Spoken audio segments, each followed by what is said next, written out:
Good morning, legends. Welcome to Magpie Army Chronicles. And the Pies just got the chocolates against North, and it's pretty much get the win, bank the points, and that's about it, really. Let's not dwell too much, but I'll tell you what, I think we're going to dwell on a few things. Um, yeah, fucking chaotic game, wasn't it? Absolute fucking crazy shit going on in my lounge room just before. I honestly thought we lost. We had that game lost. Um, it was us pretty much against the umpires and the commentators. That's what it felt to me. Now, I'll get a confirmation from the people in the chat with the free kick count. It looked like it was 22-11 North Melbourne's way. And lo and behold, you look at who the umpire was, and fucking Roseberry, the bloke that from the fucking 2018 grand final that missed the Bruz fucking block. So there you go. But at the end of the day, it was their grand final. They fucking produced their A game. It wasn't enough. We produced our fucking D game, and we still got the win. So that's it.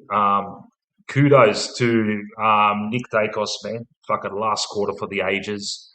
I think that he only got 28 possessions, which is low for him. But I'll tell you what, man, that last quarter, he was absolutely. It looked like he was spent, and like at 3/4 time, and I'm thinking to myself, "Oh fuck, we're gone now." He's gonna just linger in the forward line and hopefully get a couple of goals and see what happens. But mate, the way he worked and he was still going on those speedy runs, like burning off players behind him and taking kickouts, creating scoring opportunities. So kudos to Nick. Excuse me. Um, Josh was great as well. Ed Allen, I liked his game. Yeah, a few people, a few players didn't shine tonight. We'll talk about them. I'll just mention it now. Buller and Long. I reckon Uncle Colin was more effective than Buller and Long tonight, mate. Excuse me. Puncher dropped an absolute fucking sitter, and I thought, oh no. And the few plays straight after that, I'm thinking to myself, oh no, the kid's fucking low on confidence now. But I'll tell you what, the last quarter, he did a couple of things and he kind of like bounced back. So kudos to Puncher as well. But I'll get the guys on the panel on. Enough of me rambling along. We might have a special guest a bit later. He'll be a sore loser from the game. My cousin Taz, who called me gave me an absolute fucking tirade earlier. And I said, yeah, why don't you jump on and fucking tell everyone, mate, how you feel, mate. He's a fucking shit. So we'll see how he goes. I've sent him the link. He's probably had a few. So if he gets home, we're probably either going to hit the sack and just sleep, or he's going to call in. We'll see what happens. Yeah, so introducing to the panel, I have Adrian and Ultimate Greatness. How are you guys? Doing pretty good. Hey, Yeah. Mick. Good What's evening, going on, Woodsman. boys? Yeah. Apparently at the moment my name's Dan, so I need to go by Yeah. Dan from now on. How are you, Dan? I'm here with Ange and Dan. There you go. That caught me so off guard, and then he just Oh. like because I didn't know if he said my name and then said something about mixed day and then said Dan the man. It just threw me so off guard, and then next thing I knew, he just took me off the stream. But it's fine. Like, he's had plenty of people on there, and I'm only here to help out. So That's no harm, no foul. Yeah. Adrian, you were at the game today. Give us your summation of what we just saw, Ben, from a spectator's perspective. Yeah, Mick. Well, I regretted my decision to head to the game when I was about 3 tram stops left from home. I said, do I fucking turn around now? Freezing, heading out to Marvel. What am I doing with my life? look, one of those things that just really happy we ended up getting the result. A lot of close losses this year. Nice to have a close win. Certain periods in that last quarter, as we all saw, wasn't looking likely. When Nick was on the boundary at the 10-minute mark getting his bloody calves or hammies worked on, I said, oh, no. Yeah. We need you. We need you. Yeah. You know, it's just one of those things. It's great to actually get a close result, especially from the position we were in. When we were 13 points up in that third quarter, we looked like we sort of wrestled control of the game, and I thought, okay, this could be one of those moments. We kick the next one, we might break their backs a bit. But credit to North, they sort of stuck to their guns. I thought they similar thing to what we've seen a lot of. Teams sort of can spread us a bit easier when you're there live. It's really visible. Players just run really hard and they're able to spread on us very easily. A few guys, we're not blessed with high leg speed, so we struggle to close off a lot of those gaps. And once we got that 3-goal lead, they just sort of they notched that up like that little bit extra. Started taking the game on a little bit more. I felt started taking a few one-on-one marks around the ground, and I said, "Oh, they're getting on top here." And next thing you know, we find ourselves 2 goals down and pretty dire situation. And look, very lucky as we usually see with this team. When the backs are against the wall, they sort of do find a bit of chaos footy in that. And look, very lucky to get the result in the end. I thought we were gone for all money, but found something, thankfully. Banked the points, another 8-point game. What more can I say? That's it, man. We got up to about 17 points, and I thought, one more goal will just kill them. And all year we haven't been doing that, mate. We've been all the close ones that we lost, we had winning positions, and I'm thinking, and when they got back, I thought, don't tell me we've fucked up another one here. And was the umpiring as bad as it was for you at age at the game? Like it was that. Yeah. That dangerous tackle right in the goal square, mate. Please, man. A dangerous tackle is a dangerous tackle. You know what it is, man. Some cunt gets fucking slammed to the ground. That wasn't that, man. And then later on, Frampton would apparently push someone in the back. And I got to hear Richo say, that was a push. What are you talking about, Richo? Fuck me, man. Fuck, I got to watch my team almost losing and I got to listen to that fucking mupper, mate. Yeah, sorry, man. No, you're right, Mick. You're right. I've said for years we should have the option on the commentary where you just have crowd noises. You don't have bloody commentators. That'll be great on bloody Foxtel or KO or whatever. But look, the thing that frustrated me about the pushing the back tackle is one umpire's called holding the ball, the other umpire's called in the back dump tackle or whatever the fuck he called. So why do they go to the one that's bad for us? You know what I mean? I just sort of think, it's just one of those things. But look, there was nothing sure in the world, Mick, that once Maynard got off for the umpire contact, and I said we're going to get absolutely bent over by the umps next week. And sure enough, what was the final count? 11-23. I can't say the umpire. Look, if we lost that game, I'm reluctant to say the umpires cost us. I think we were quite poor on the night anyway. But diabolical umpiring, mate. It's one of those things that I despise having to blame umpires and this and that. But very obvious tonight that the umps have all gotten together in a bit of a fuck you to us tonight. I'll show it later. Grant Thomas on Twitter tweeted exactly what you just said, and I'll show it a little bit later. But Shawnee, what have you got to say about the game, mate? I'll say in terms of just changing the topic from like the umpires and stuff. Yeah, It was kind of really good to see Nick Lucky miss. I know that is probably going to get taken out of context, but I yeah, was saying last night, like from a history point of view, that guy when he plays us, I know. I think early on, I think he was a bit of a straight shooter. yeah, But like I feel like he hasn't been that his whole career. But every yeah. time he plays us, he'll kick six, but he'll kick six straight. So Mm, the fact he missed that, he had a shot. What was it, like 30 seconds into the game, and he had a mm, miss, and I'm just like, oh my god, is this what it's like to see him miss? yeah, yeah. and I then heard he had yeah, the and then he yips, and I'm yeah. thinking, fuck, he really does have the yips, mate. Fuck No, me. but that's the thing. I Compared- was going into it going like, fuck, he's got the yips, and we're going to be the team to get him back into form. Yeah, yeah, And yeah, and then he missed that goal like 30 seconds into the game, and I'm like, oh, okay, so this is mm, what it feels like for Nick Lucky to miss. And then he missed a yeah, few more times, and it's just it's just one of those things where I'm just like, oh, okay, this is an experience I've never experienced before. Awesome, finally. It's like with Brisbane, like whenever Brisbane play us, they never fucking miss.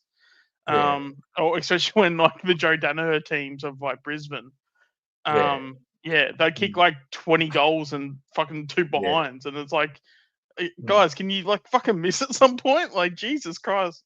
And I reckon yeah, one of those points would have been like a rush behind too. So it's like they didn't even technically mm, miss or whatever. But yeah, I don't know. yeah, I found that to be like pretty funny. That was a good reaction I had. But yeah, yeah, I don't know. It's a bit more of the same in terms of like being a lot better than what we dished out. Um, mm, I'm just, and I've been saying it for a while now. I'm just tired of like playing to what we need instead of to what we want. yeah, The fact that we just keep getting these wins, 4 points, 6 points, 2 points, like, mm, um, yeah, and again, a lot of it is due to us just not playing football. Like we go into our defensive shell, we go into Presti mode. yeah, Like I mm, can, I could have some sort of leeway of it being like, okay, like we're just like not that mm, good, but I feel like it's the opposite. Like mm, I feel like we are this talented team. We're also getting better, quicker, all these things with the kids coming through. Like, yeah, and it's just frustrating because a lot of our downfalls it's because we're chopping off our own feet, mm, but then we're confused why we can't hit a target by foot. Well, if you got yeah, no foot, well, yeah, no shit, you're not going to hit a target. mm, Like, yeah, yeah, But in saying that, we also had some guys that stood up as well. Like, yeah, um, I think if we can get games like that out of Lipper every week, I'd be pretty happy with that. Like, yeah, even if mm, he kicked straight, he would have had 4 goals tonight. That would have been incredible. yeah, Because yeah, yeah. But do obviously it, we've been. do it against Mhm. Brisbane, man. Do it against Brisbane, mate. Do it against fucking Geelong. Do it I against do, Freo. I do You know? agree with that, but I will say this: Yeah, that you can only play the team that you play against. yeah. Like Fair at the enough. end of the Fair enough. day, yeah, at the end of the Yeah, day, we're only playing North Melbourne, and yes, yeah, we can say yes, it's only North Melbourne, but at the same yeah, time, he had mm, a game to perform in, and he performed. yeah, Um, I would have liked him to get over 20 disposals, like he got like 19, so yeah, fuck it, why not? Let's just call it 20 disposals. yeah, Um, but yeah, but that's my thing is that he doesn't have those games like back to back. Where now mm, I feel like he's had these two back to back. mm, Yeah, yeah, key four, yeah, key forwards like Nick Watson make all the difference. Absolutely, couldn't agree more. Um, yeah, no, fuck, I now lost my train of thought now. mm. Yeah, trying to say something funny and now it's like fucked me over. Oh, um, Yeah, but no, I well, you mean think, yeah, go, yeah, go, yeah, go. but Yep. in terms of like Lipper though, yeah, it's just at the end of the day, I just want him just to back performances because Mm, as much as we cop a lot of shit for bagging Lipper and saying that he's not doing good mm, enough, mm. um, I feel like a lot of the people that do bag Lipper have too low of a standard for Lipper. So it's like Yeah, our standards might be too high, but I feel like mm, a lot of the people who come and defend their standards are too low for Lipper. Like this guy's played 150 games. Like this guy's not just some random walk on that just came off the street last week. Like this guy has played football for has he been in the league for 10 years now or something like that? Or probably not 10 years, but close to it. This guy can play football, so let's actually have let's set some standards to where he should be playing like a guy that's been in the league for 10 years. Like I just don't. Yeah, the fact that he's if he has a game every now and then where he gets under 20 disposals, sure, fine, you can cop it. But most weeks he needs to be over 20 disposals, and if that comes with a couple of goals, like fantastic, that makes it even better. But again, it's okay to set standards, and it's okay to be like, hey, you had a good game, but we want a great game from you because we know you can produce great games on a consistent basis. That's been my whole thing with Lipper. Lipper can be a good player, but we need Lipper to be a great player. Yeah, exactly, mate. Look, I'll give him a pass. I'm not gonna fucking be. Look, I just can't forgive moments I saw during the Melbourne game. It kind of fucking ripped my heart out as a Collingwood supporter. But having said that, as an outside player, he's doing good things. Yeah. But I just want to see more of it, man. That's all I'm going to say. Wait, someone just put in the chat. Has Swaddling been? So we've obviously won 4 games in a row, right? Has Swaddling been a part of all those 4 games? I think he has, mate. There you go. He's played 4 games. There you go. Never dropped the kid. Yep. Yeah, never drop him because then we'll never lose a game, and he'll win multiple Brownlows and Colemans, and it's, if only someone had talked him up in the preseason. I know, huh? All right. Voidoid Generation. How are you, mate? Good. Sean, you left out the Nobel Peace Prize as well. Oh, yeah. Sorry. My bad. I've spoken a bit. I'll let everyone else talk. No, that's right. Yep.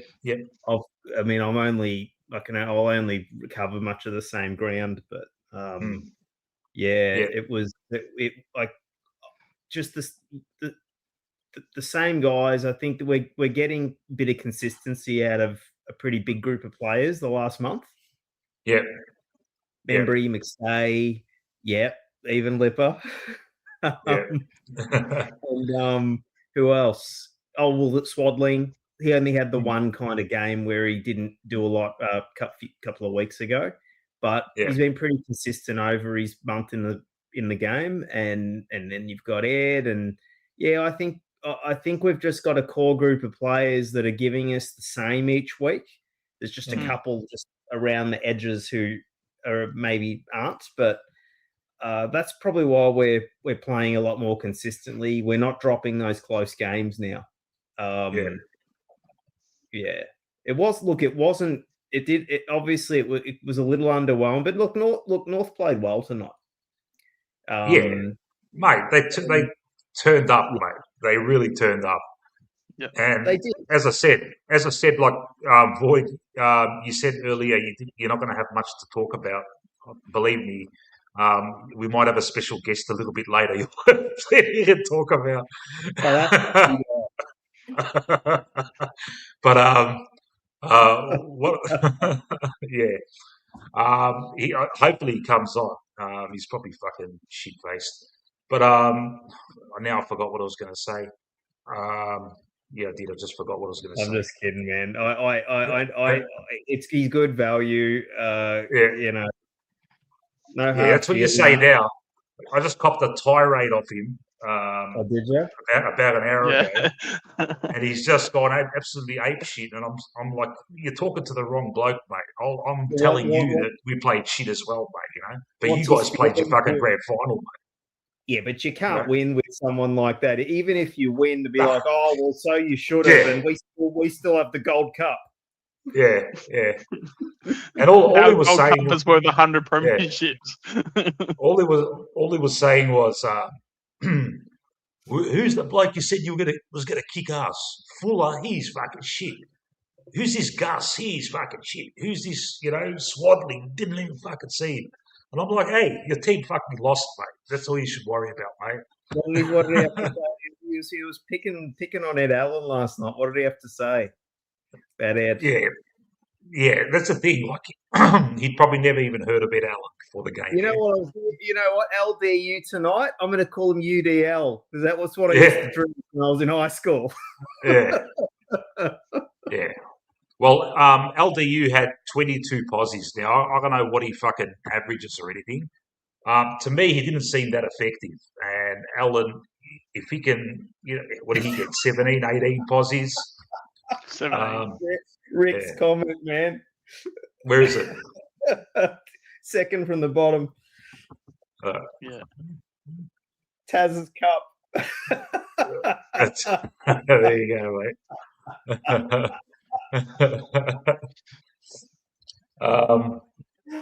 Yeah. So Boyd's gone delirious. Yeah.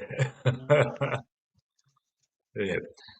So goal kickers: McStay 3 goals, Lipinski 2, Skunk 2, Schultz, Pendle, Swadling, Cameron, Nicky, and Crisp.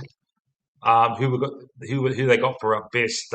Josh, they gave the best. Nick, McStay, Lipinski, and Geordie. Geordie worked his way into the game, didn't he? Got 29 possessions or something. We'll check it out later. But yeah, wasn't a fantastic game, but he got named in the best there. We'll go through every player. Does anyone know the extent of Shooter's injury? Hearing 2 to 3. Yeah. Fuck. Yeah. Oh, is that for Schultz? Yeah. Yeah. Yeah. But who knows? Yeah. We'll obviously hear more on Monday or Tuesday. But I did hear that surgery is a potential option, so it'll be the old X-rays and go from there. Big loss. I feel he's the sort of guy that going to be very hard to replace. You've got probably Harrison there, due to come back in most likely this week. You probably got a Will Hayes type. Very hard to replace Shooter, I think. And look, it could be Bo McCreary's saving grace, to be honest. Yeah, it is, man. It is. I can't. There's no like for Shooter. There's, these are the moments where you think of, the whole Bobby Hill fucking situation. You're thinking, fuck me, mate. We lose Jamie. We lose fucking Shooter now for 2-3 weeks. All right, it's not like for like, but it's another fucking small option in the forward line, that we should have. It's not like he's fucking injured, So luckily, we've even got. I mean, we've got those two guys, but then I do think someone like Harry D could be turned into a high half forward if we absolutely thin out our backup stocks. Yeah. He didn't play today, though, did he? No, he was injured during the week. Yeah. Okay. Yeah. I don't know. I don't think it's a major injury. But that deck, man, it always gets us this time each year. Always, yeah. Fuck. I can't stand that ground, man. I'm so glad I didn't go to that game. I was about to say, imagine being there. Yeah. All right. Yeah. Let's go through some of the moments in the game. First quarter was a neck and neck. Good goal by Shooter. JD running through the middle, laced out Shooter for a nice, beautiful goal. And then we saw Lipper do this fucking balk, and all of us were collective. All of us on the Chronicles were thinking, "Oh, here we go. We're going to hear it now, mate." Lipper did a balk and fucking bamboozled the opposition player and fucking laced out McStay, who fucking should have marked it. They got the free. The laser beams. Yeah. You got what was the other one? Swads to Pendles. Pendles missed it. There was an end-to-end that was a good goal. It went right from end to end for Skunk's goal. Skunk, the usual, fucking celebrated it like he won fucking a flag. There was then what's his name? Larky's fucking missed about fucking 3 shots or something. Everyone's thinking Grouse, he's got the yips, mate. But then, the stupidest 50-meter penalty I've ever seen in my life, mate. How many fucking players do you want to fucking stand, man? Can't the umpire just fucking point out you, Maynard or Daicos, you stand, not just call out stand and one guy moves. You moved fucking 50 meters. Fucking hell, man. Trem Bath took a fucking specky, kicked a goal, and then Nicky D to Pendles and a goal. And first that was the first quarter. Then we see a nice Crispy to Shooter to McStay goal, Pendles to Lipper goal, and things are looking good, but they're not looking good because Buller's getting absolutely fucking destroyed. Can't take a mark and can't even bring the ball to ground to fucking save himself. So what's he there for, mate? But he's there for structure. We know why he's there. But he'd want to lift, We get a 50-meter goal. Swads kicks an easy point-blank goal. What else we got there? Gus Anderson had a quiet one. Gives away his fucking second 50-meter penalty. It's not even fucking half-time. Come on, Gus, man. We love you, mate, Gus, but just fucking stand, mate. You know the umpires are fucking anal about it. Just fucking stand, bro. He's given a 50-meter away in other games too, man. What else we got? Houston. This is the second half. Houston to Lipper, 50 meters. Lipper gets a nice goal. There's another good passage of play. Nicky D to Skunk to DC, another goal. I noticed in this quarter, DC began out-leaping Sherry, and I'm thinking to myself, all right, he's got something against these other concrete boots guys. He can leap over Sherry, but I reckon they shared the points there. We got to 17 points up. And this is the moment where I'm thinking, all right, we got to fucking ice the game here. We've lost fucking heaps of games this year where we've had opportunities to fucking kill the game, but no, So we didn't. They got back into it. There was a moment in that third quarter where Sidey gave up on a chase, and I thought, fuck, man, he's fucking slow, man. This might cost us here.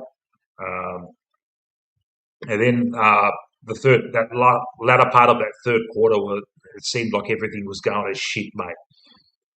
Puncher drops a fucking absolute sitter, and I'm thinking, oh no, let's hope this kid doesn't lose his confidence here. And it seemed like he did. There was a couple of things, it didn't seem right, but I've got to say he bounced back. He did some good two or three good things in that last quarter, which were crucial. Geordie to McStay takes a great mark and kicks a goal, but then Sherry kicks that fucking goal grabs it from the ruck. I'm thinking to myself, why are they so close, man? It's 3/4 time. It's fucking neck and neck.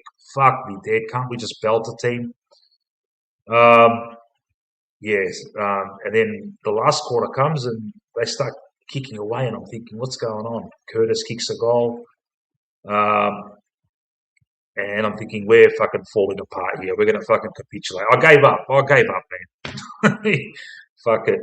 But then we had some good moments. Bode laid a nice bump on Curtis, which released Nicky to snap a great goal.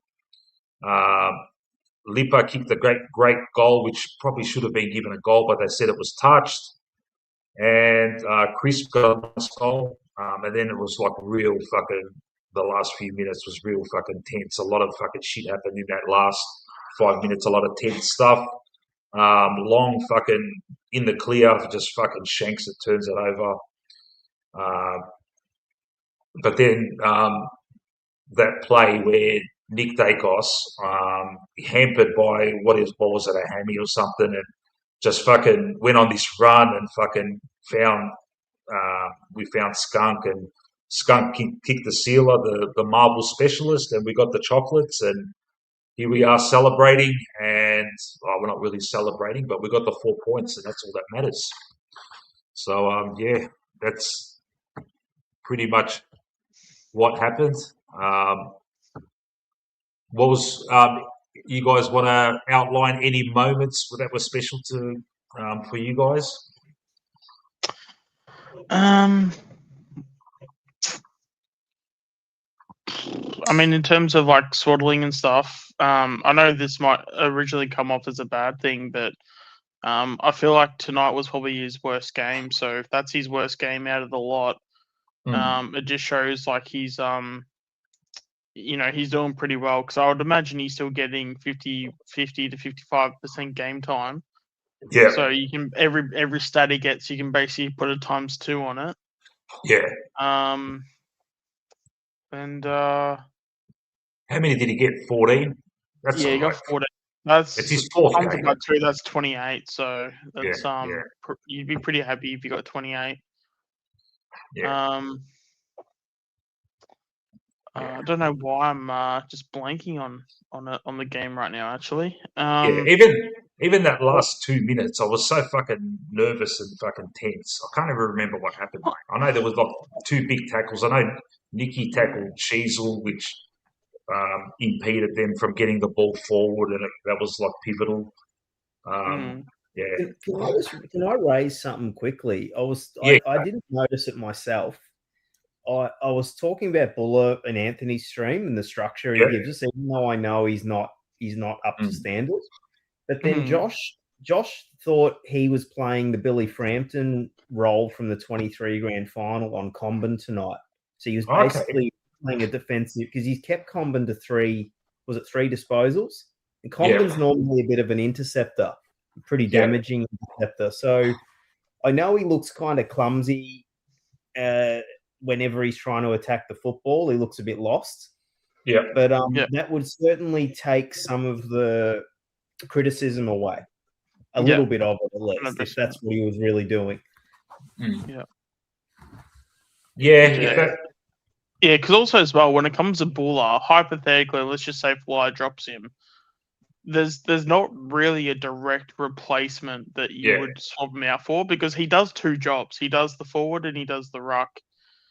And you can go get Ko, but he's a ruck that who the hell knows what his potential is as a forward. Then the other option is Charlie West, who's a forward, but then we need to then find a backup ruck. And I'm not so quick to throw someone like McStay in there, because McStay's had such a good year as a forward. I would just be looking at McStay and be like, no, you're staying in the forward 50 and you're being a forward because you've basically had your best year this year. Let's not, what's the saying? If it ain't broke, do not fix it. So that's sort of where I'm at. So that's where I'm at with that. And again, there's like throw like a Ned Long in there or something in the ruck. Like, just don't put McStay there. Like, can I ask a question, Sean? I want to know what you think. Okay, like let's say having Buller in the side, even if he doesn't hit the scoreboard, what if now do you keep Buller in if it means that McStay and Membry kick, say, an extra 1 or 2 goals each, even if that means Buller's just kind of sitting there like a post, just in the goal square? I actually think that he's helping to bring some of the other guys into the game by playing, but he's almost playing a sacrificial game without doing it on purpose necessarily. You're almost saying, well, McStay's the more talented one and Membry's also Membry. So it's actually allowing them to get off the chain. And I just wonder if West can't really play the deep forward role, I don't think, because he's a bit not quite tall enough. And then Pods isn't really the right fit either. I just West wonder. is 190. I think West is 195, so he's a suitable height for it. He's no monster, but and maybe that. Because I'm just thinking now that because it's his second year, he's not gonna. If it was West at his peak in terms of peak physical fitness, then you'd probably be fine having him a full forward because then he would have the body. But that's probably what we're probably missing is that because I feel like he'd be ready to go as like a centre half forward because we saw him for 2 games in a row in the VFL. Like he had some awesome games in there when he played as that high half centre half forward type of that Travis Cloak sort of role. So the only really player I can think of that would suit a similar play style, but so I love the setup we've got at the moment. If someone else could come in and do it, that would be perfect because our structure is just perfect the way it is right now. With the that's going to be a real shame because if Pod comes in and we just put him in the goal square, that's he's not going to really get the best defender. Look, lads, our forward line's deeply flawed. I can give Buller a pass if he was playing a defensive role, but too many free kicks he gives away, too many uncompetitive efforts. He's not given us enough. If it's true and his role was to maybe try and take Comden out of the game and whatever, and that was a success, awesome. But I think he still needs to provide more than what he's given us tonight overall. Unfortunately, I think that's one thing that we may be split on a lot of things, the whole Collingwood community, but I think one thing we can all agree on is the forward line is workmanlike at very best, and that's just the reality. So, and a few weeks ago, I would have said, if this situation, I would have said, bring West in, drop Buller, but I think West now is member is understudy. He's got Pod to compete with, because I'd rather have West as the third tall rather than the main guy or someone that you want to stop an opposition gun tall defender from taking intercepts. Unfortunately, that's all we've got. We've got Buller, man. He's the man. We just got to hope he fucking improves, man. The only worry is, like, Comben, is he one of the elite defenders in the league? Would you say that? He is? So you'd give Buller a pass for getting beaten by someone like that, yeah? Old age is right. Like, there's some inexcusable elements to what Buller provides, like even when he's not directly on Comben. For me, it's more like the cupboard's pretty bare. And it's like, well, who else do we have that can still give us that spine we need at either end? Because it's either West as the forward or Co as the ruck, but we don't have anyone that does both. So if you're going to drop Buller, you need to sort of pick a direction. And personally, as much as I hate the choice, I'd have to go Co, just because if you take out Buller and you don't have that ruck option, then who's going to be your second ruck? You might as well get another ruck. And we have had a previous system where we've had Cameron and Cox where it did work well. So, I'm not too much of a fan of Co personally, but again, if you want to trial it for a couple of weeks and just see how Co goes, he won't give you less than Buller. I don't think he could give less. Put it that way. Yeah.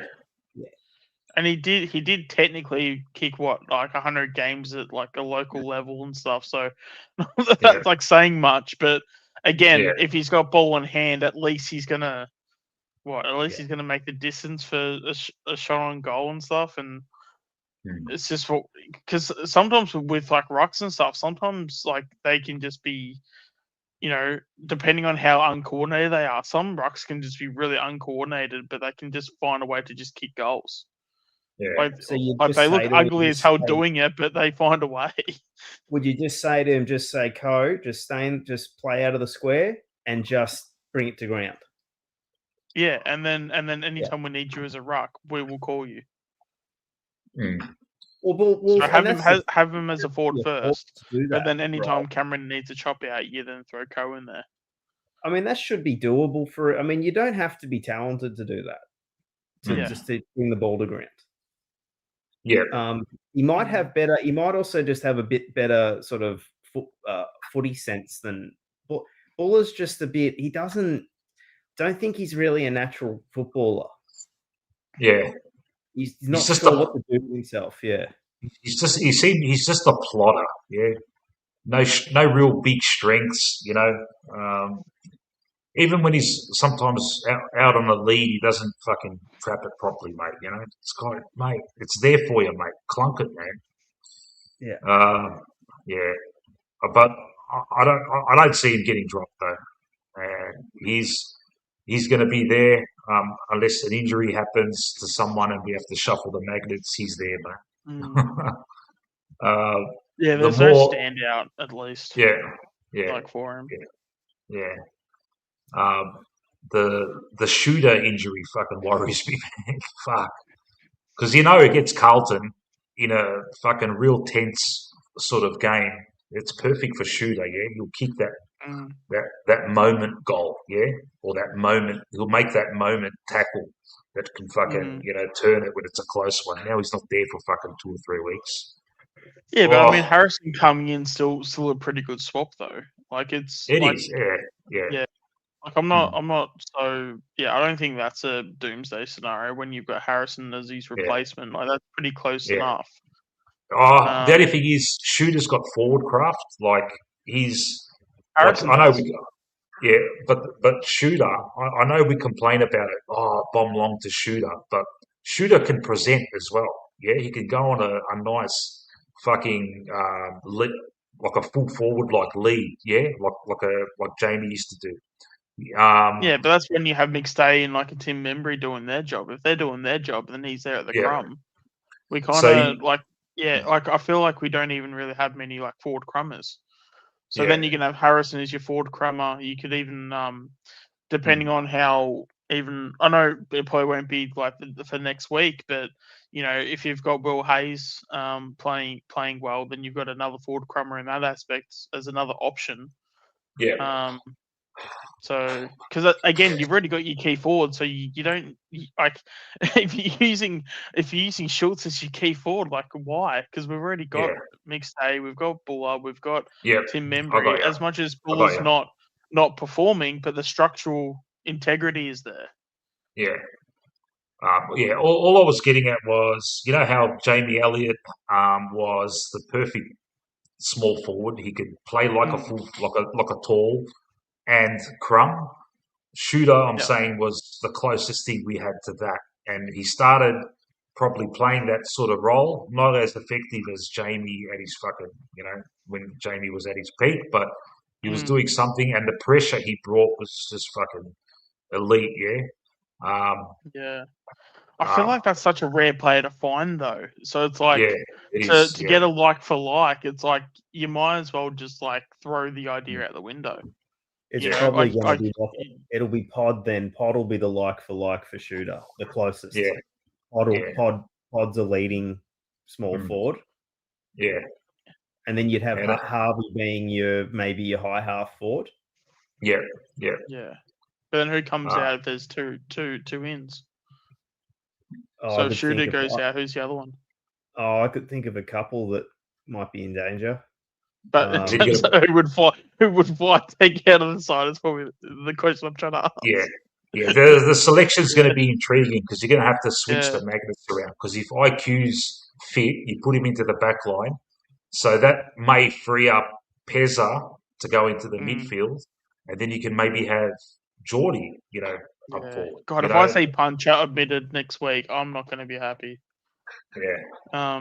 Although I found it funny how some people were trying to claim under Puncher because that was, I feel it wasn't after Mick when we did the VFL game. I'm pretty sure after when he debuted, I even said straight away, "Nah, this kid's gonna be playing pretty early."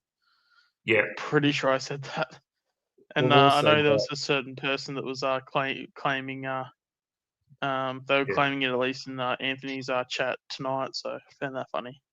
I admire the way Puncher bounced back after dropping that sitter, man. Good call, Mick. Good call. Yeah, he dropped it, Solid. And even after he dropped it, he did a couple of other Mm. not so good things, and I'm thinking, oh shit, his confidence is shot, man. But Yeah. in the pressure cooker of that last quarter, he did do a couple of good, correct things that needed to be done. Mm. And it was kind of like, all right, it's good. He's got a head on his shoulders. He's not going to fucking sulk here. So you're right, Shorty. I'll fucking cry if he gets dropped. Same here, man. So because even because Pendle's sidey and long tonight was our biggest Achilles heel. That's why that's what made us almost lose. Yeah. Mm. Yeah. Yeah, because it's kind of even with like Puncher, as much as we sort of compare him to like a Nathan Murphy, but I'd even go as far to say there's even like he's got a bit of a combination of Murphy and like even like a Nick Maxwell. Like some of the way he would like punch the ball and stuff, like and like just how desperate he would be. It just reminded me so much of Nick Maxwell. And I know this is like being really aggressive really early, but like I wouldn't even mind him if he's going to do those acts like week in week out. And I know he's not going to get it, and probably won't ever get it. But I'd actually love for someone like that to be the captain. To be that Nick Maxwell sort of type. But then also being a Nathan Murphy where he actually has the ability to be like a lockdown defender as well. Like so it's kind of like the fact that we've got a guy that like those are the two players that he's got in terms of combinations. Like like how can you not get excited about that? Yeah, the kid's going to have some moments next week. Yeah. So he's going to have some moments, but at the end of the day, he's a good height. He's a good frame. He'll learn by playing. We need to be conscious of the fact that, like I always say, we're not going to win or lose games on the back of what's his first name? Liam. Liam Puncher. So ultimately, if he's showing enough at the level and he's growing, you just keep playing him, and that's it. I think he's one to persist with, and it's as simple as that. Ultimately, we need to find out if some of these guys are up to it or not. He's only on a 6-month contract by all reports. So, look, I think it's a moral that he'll be signed on to continue his career next year. And, look, too early to sort of compare him to anyone, but I do like he was very desperate, and after a diabolical 5-minute period of time, he butted up again and started presenting again. So look, the kid's raw. The kid's only come into the system bloody a month ago. He's showing more than enough, when you actually break it all down. So look, we might have found one in him. I'm really impressed with what I've seen so far, despite, probably, I won't say poor, but, some poor moments tonight. Yeah. Yeah, because because in terms of Punch, I'd be signing them up for 3 years. I wouldn't be wasting time with that.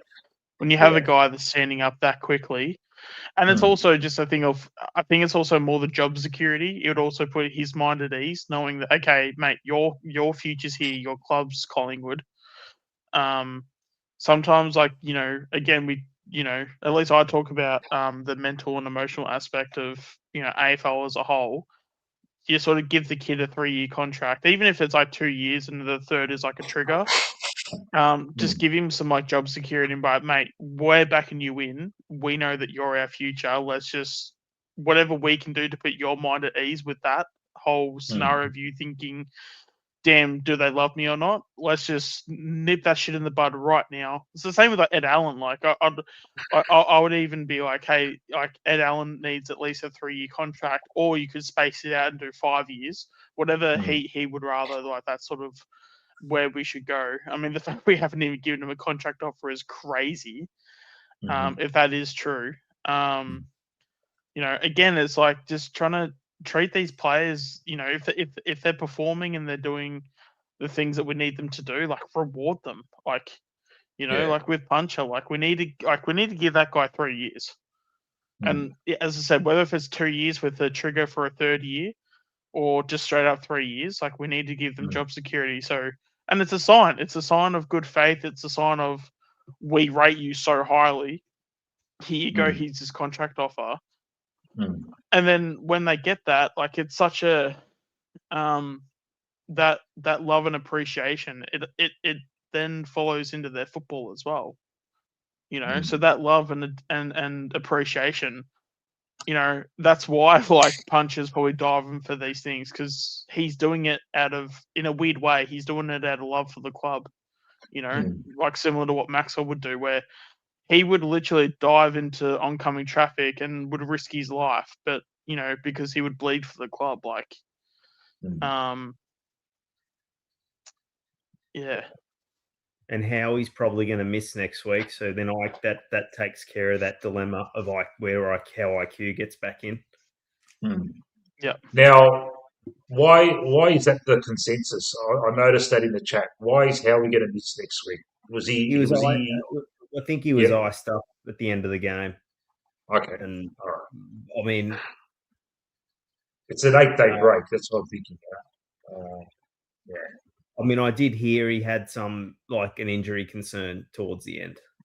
Okay, interesting. But who knows? But that's the thing where we work out how to get people back into the side, and normally, we don't have a healthy list to pick from anyway, so usually spots open up. Yeah. A groin. There you go. Yeah. Ricky's saying it. Oh, yeah, because that's why I'm getting some work done during the game. But that was just him on the bench. I didn't know if it was like an injury or whatever. Yeah. We've asked a lot of him this year, man. Fucking 36 years old. He's played nearly every week. Remember last year, we had to rest him every fucking 3 or 4 weeks, mate. And he hasn't had that luxury this year, man. So, yeah. Was that Josh's best game of the season? Yeah, I think so. Yeah. He's had a solid month. I was highly critical. Yeah. I joined Dermot about a month ago, and I was very critical on his season to the midway point. He, like I said, he was doing, and you can go back and watch it for those who don't believe me, but all his possessions, first 10 games of the year, were running around the corner and kicking it up the chimney. Every single one. Whatever's changed, I don't know if it's role, I don't know if it's fuck if I knew, but he's actually looking like the Josh Daicos that we all know and love. He's actually being a lot more direct with the footy. His kicking's got a lot more purpose in it. He seems to be less defensive as well. He seems to be, I don't know, taking the game on a little bit more, and it probably coincides with us winning games now. But yeah, absolutely solid month. I thought he was our best tonight for mine. Yeah. I'd also be really curious to know how many times Nick has been in the side where Josh has had the better game, because I reckon it'd be a lot closer than what people think. Because I know people will just think, it's probably like a 95-5 split, but I wouldn't be surprised if it's like even if it jumps up to about 30-70. There was even a consensus in Nick's probably second or third year. A lot of people saying, Josh is actually better than Nick, but Nick's getting all the plaudits and all that.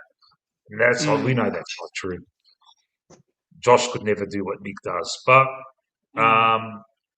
you're right. There's been a lot of games where he's been better than Nick. But look, let's hope this is like some kind of a turning point for him. He's kind of like found his mojo and can progress from now on, mate. Because we're gonna need him. He seemed to stick his tackles today for some reason. Yeah, he was actually fucking. He actually fucking stuck a few tackles. What did he get? 6 of them. There you go. Yeah. In terms of just keeping it in terms of the positive route, it seems like we are building into something. Like, just seems like overall, like, albeit we're not perfect at the moment, but like it does seem like we're going in a direction that's very proven and very just because as much as I've been like frustrated with some of our games, it does feel like we're not in complete control in some of them. But at least we are having these wins. Like, this is what 4 wins in a row. And at the end of the day, sometimes all you got to do at the end of the day is just win games of football. So you do that often enough, and you let the group gel, and you let the group sort of stay as one. Every team's gonna have every team's gonna have their holes or their weaknesses and stuff. So we obviously have ours, but yeah, as long as we're able to adapt to those within the game, we should be okay. Look at this, mate. Rick's heard everything now, mate. Ultimate greatness, positive.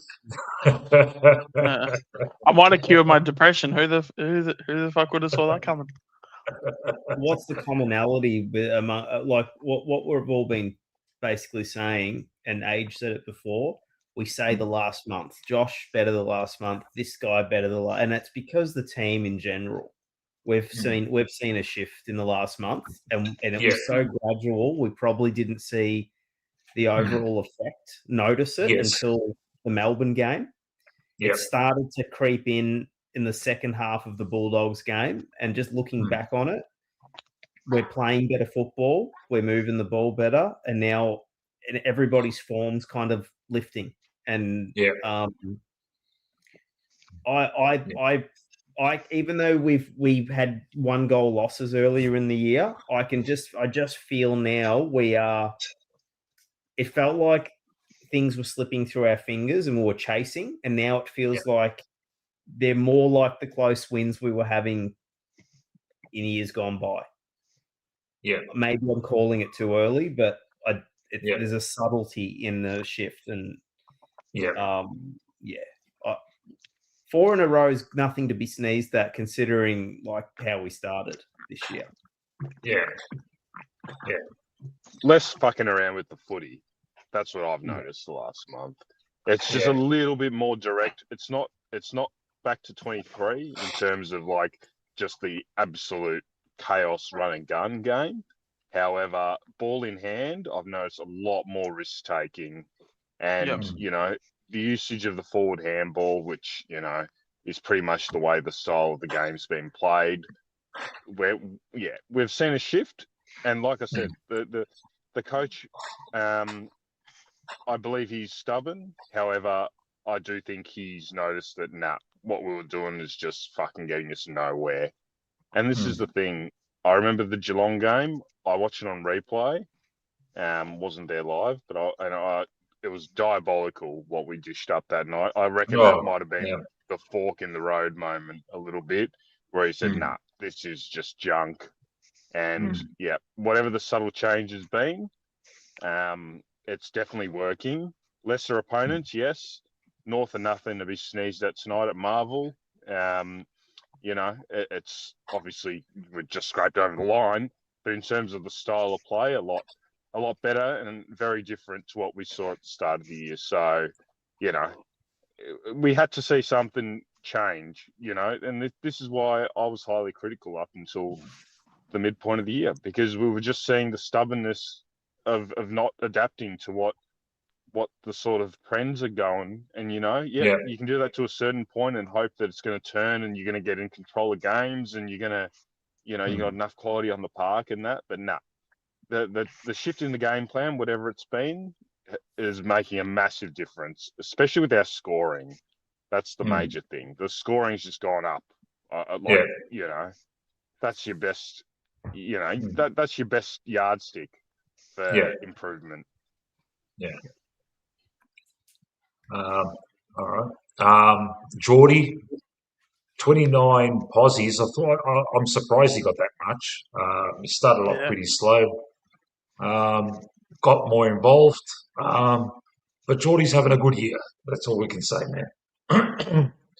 That's all we can say. He's not in and out of the team through injury and stuff like that. So, move on. Concentrate on next week. Fucking smash Carlton. That's all he's got to worry about, mate. Yeah, he did all right. Yeah. This is probably one of Nick's best sub 30 posse games, I reckon. I'm a little bit in awe of that last quarter from Nick, man. Just when I saw him getting rubbed down, and he didn't even get involved in the team talk at 3/4 time because the whole time he was getting rubbed down. I thought he was hurt, and the first thing in my mind was he's going to fucking spend the whole quarter up forward because he can't move. And he was just everywhere in that last quarter, man, taking kickouts, initiating a lot of our run through the midfield, hitting fucking targets, He was just doing everything, man. And I said it on earlier when I went on Anthony's stream. Fuck, man. We got to listen to people, say, oh, he's a one-man team and that. Where are we without him, man? It's kind of fucking scary, isn't it? The kid is gold, man. The kid is gold, mate. Yeah, I think you could say that about a lot of clubs and their best players, Yeah? All right. Yeah, it's true. Yeah. They just pick on us all the time, and honestly, take anyone's best midfielder out of their team, and it's gonna hurt them. Yeah. Yeah. I just love the way he's such a captain, man. He takes it upon himself, yeah? And how good is it when he backs himself to beat the bloke that's like running behind him? He's like, you know what?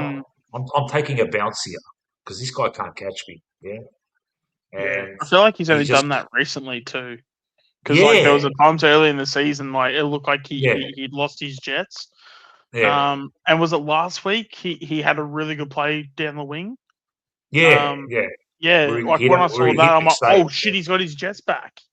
Because he used to do that all the time in 23 and 24 and then 20. I think 25. It just felt like it's not that he's slow. Nick Daicos is not slow, but he definitely had jet engines at times, and when he did that play last week and he turned the jets on that wing, and I'm like, oh shit, it's back, because sort of or it's not that he lost it, but sometimes when you're playing hurt or you're somewhat injured and stuff, sometimes you can just lose it for a bit.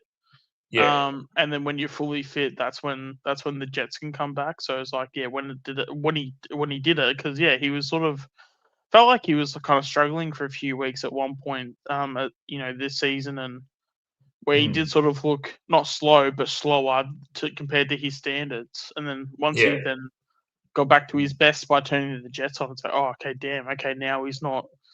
He's definitely not carrying anything now, which was good to see. Yeah, fucking legend. What else can we say? We'll go on to DC. What are your opinions on the DC versus Sherry contest tonight? I'd call it even Stevens. Sherry, I think you can't say Darcy Cameron beat him when fucking Sherry got a lot of fucking, grabbed the ball and fucking booted it forward and kicked the goal himself. But it was better from Darcy Cameron. But at the same time, he was playing in other concrete boots, and it seems from what the North Melbourne guys were saying, these new rules have affected Sherry probably more than DC because he's probably slower than DC. And he had what was going on, man? Fucking all of a sudden, Darcy had a leap on him. Fuck me, man. I noticed. He was jumping up, and I'm thinking, where's this coming from, mate? But then I realised he's up against the concrete boots, and he's probably thinking, I'll out-jump him because there's no way I'm going to out-muscle him. Correct. But he tried his hardest. He was really trying to get that front position in the throw-ins as well, But in the end, I think it was evens. Correct. I think that's like I've spoken about, for the last last month's been okay, but he has to find a way to get to that 50-50, 55-45, whatever the fuck it is. He needs to find a way to get there every week, and the last month he's been doing it. Tonight, pretty even, Stevens. I'd probably still give the chocolates to Cherry. But yeah, look, clearance numbers reflect more competitive ruck situation, really. That's all it comes down to. Look, still going to be a major issue for us. Again, don't expect Steen to play seniors next year. I think there's a good chance he'll be fit middle of the year, and then it'll probably just be VFL building the strength up again. We need to sort it out one way or another. SSP, a ruckman, get one on the ruck merry-go-round in the trade period, whatever we need to do. I think we cannot continue into next year with the current setup. Simple as that. Yeah. I agree, mate. I agree. Yep. All right. I'm just going to rifle through these. Jezza Howe, we've spoken about him. Warrior, 36 years old, having a great season. Jezza might get rested. People are saying he might have got injured. Still side bottom, man. A lot of us were saying fucking rest him, mate. He'll probably get that rest next week. It'll be interesting what happens next week, man. We'll probably rest. If Howe misses with a groin and we rest Sidey, you never know. It could give us a new kind of spring in our steps with some youth in there. But a lot of us were saying rest Sidey for this one, not have Sidey, Pendles, and Long. And, he got burnt, man. There was this one play on the wing, mate. He didn't even bother to chase because he knew he couldn't catch him. And that's when I sent you the text. Fuck it, just retire. Yeah. Because I thought we were gone after that because I think they hit the front. Yeah. Yep. What do you do with him? He's going to look serviceable, like on a stat sheet. Yeah. And he's got enough footy nous to kind of it's gonna create a dilemma for a lot of people because he still has the IQ, and you think that's got to be valuable in some part of the game. Yeah. And the problem is you want to get rid of him, and you're going to bring in someone that's going to be learning the craft, right? And then people are going to start screaming, "Oh, we should have kept side bottom in because now this young guy doesn't know what he's doing." It's like, yeah, but I just think at this point how do I explain it? It's like, yeah, he's somewhat of an AFL player, but he's not going to take us to the levels we need to get to anymore. Yeah. Yeah. All right. We move on to the man of the moment, the man that's absolutely ripping it up. What can I say, man? Kudos. He's doing okay.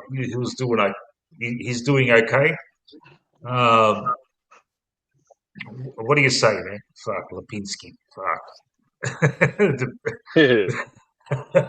I'm not gonna. I'll kick it. Go. Yeah. Man, this is what we've been saying for so long. This is the minimum standard for Patrick Lipinski. 150 plus AFL games, not good enough to have just games where he has zero impact. It's not good enough. This is the minimum standard. 150 AFL games, fit as a fiddle, good height, good pace, great kick on him. This is the minimum standard. Simple. Exactly.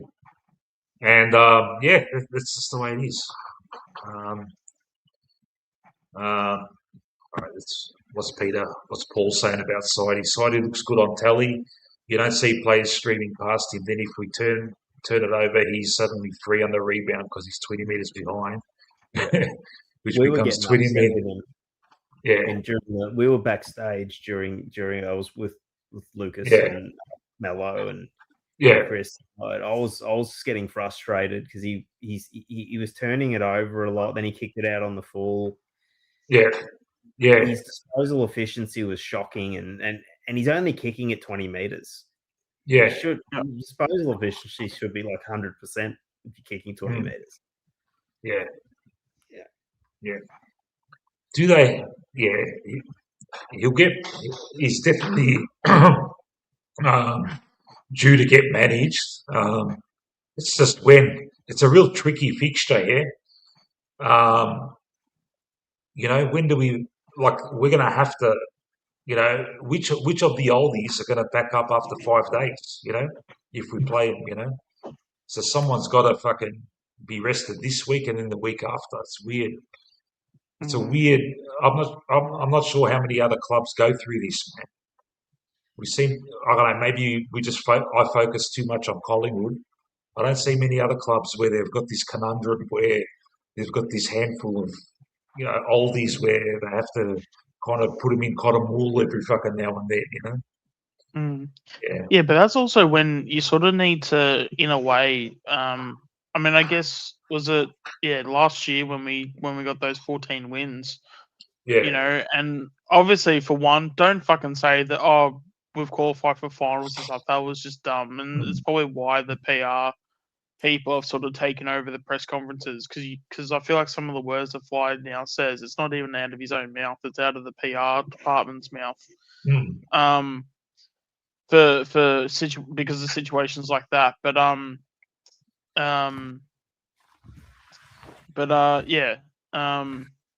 fuck, now I've had a point, now I've lost it. Oh Jesus. I fucking hate that. Yeah, it happens all the time, mate. Yeah, no, I'm just frustrated with this whole how Fly's saying one thing and it's and I know it's a really good point. Fuck. Anyway, I'll try and rethink of it if I can. Yeah. All right. As we talk about Dan the Man. Dan the Man had a typical Dan the Man game. Some good things. That beautiful kick to Lipa. But some bad things too. We were screaming. Yep, we were screaming. But then, that was a beautiful pass. You definitely get the yin and the yang with him. Oh yeah.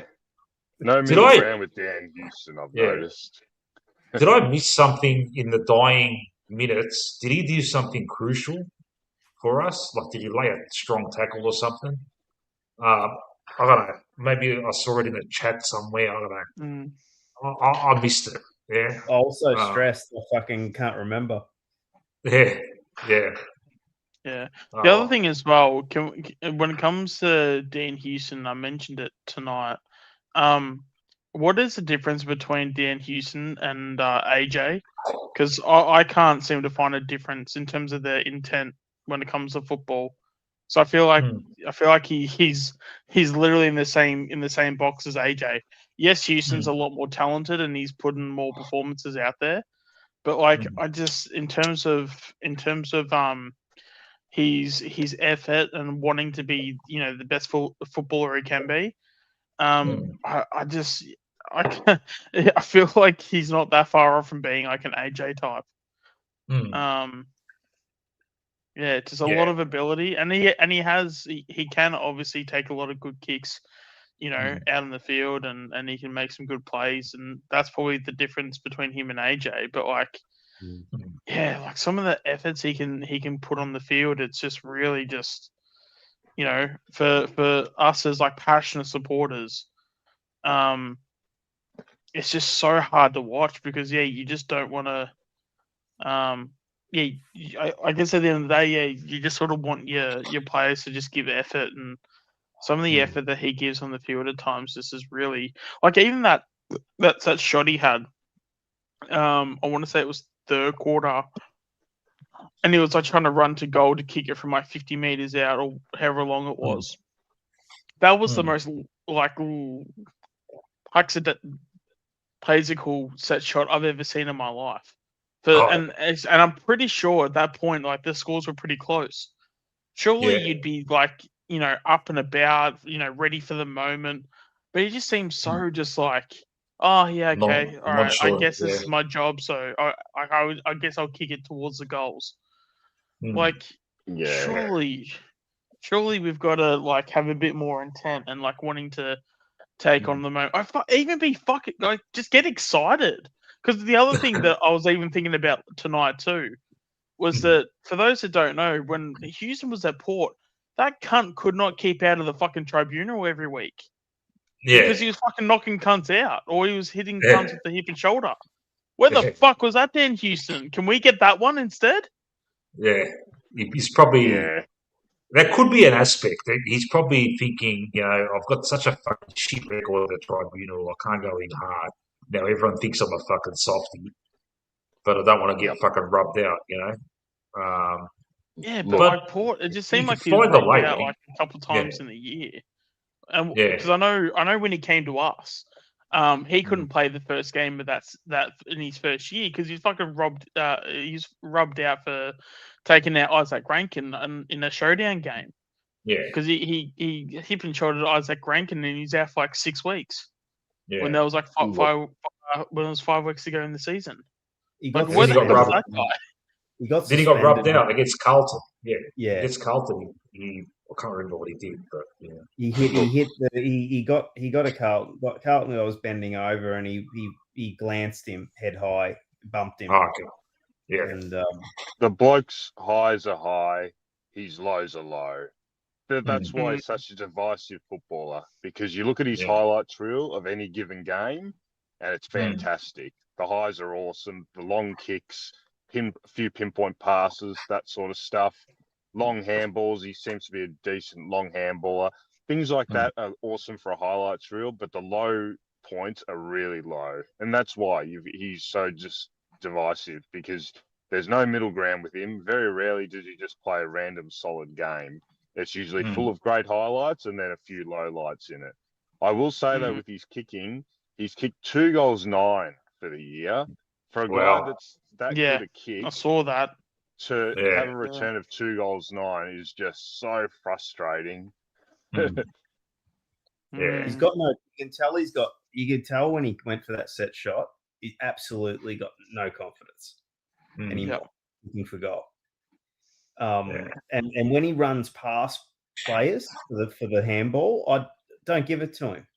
He fucking doesn't kick him anyway anymore. It's like he doesn't do it anymore anyway, man. He hasn't had a go at one of those since that Hawthorn game where he missed about fucking 3 or something. Remember?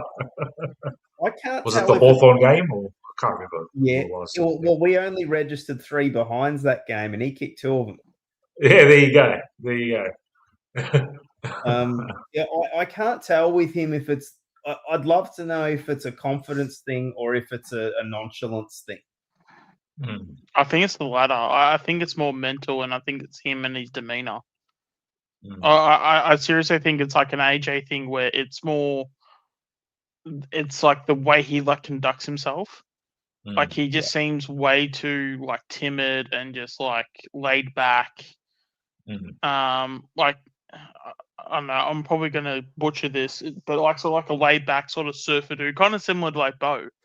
I guess Bo is kind of like the same, and that's probably why I'm frustrated with Bo. It's just so laid back, and there's no killer intent. There's no, okay, the ball's to be won over there. I'm gonna go get it. It's, hey, can you over there? Can you go get the ball, hand pass it to me, and then I'll look good on the outside? Like, it's like, no, fucking grow some balls and win the ball yourself. I think it's more of a demeanor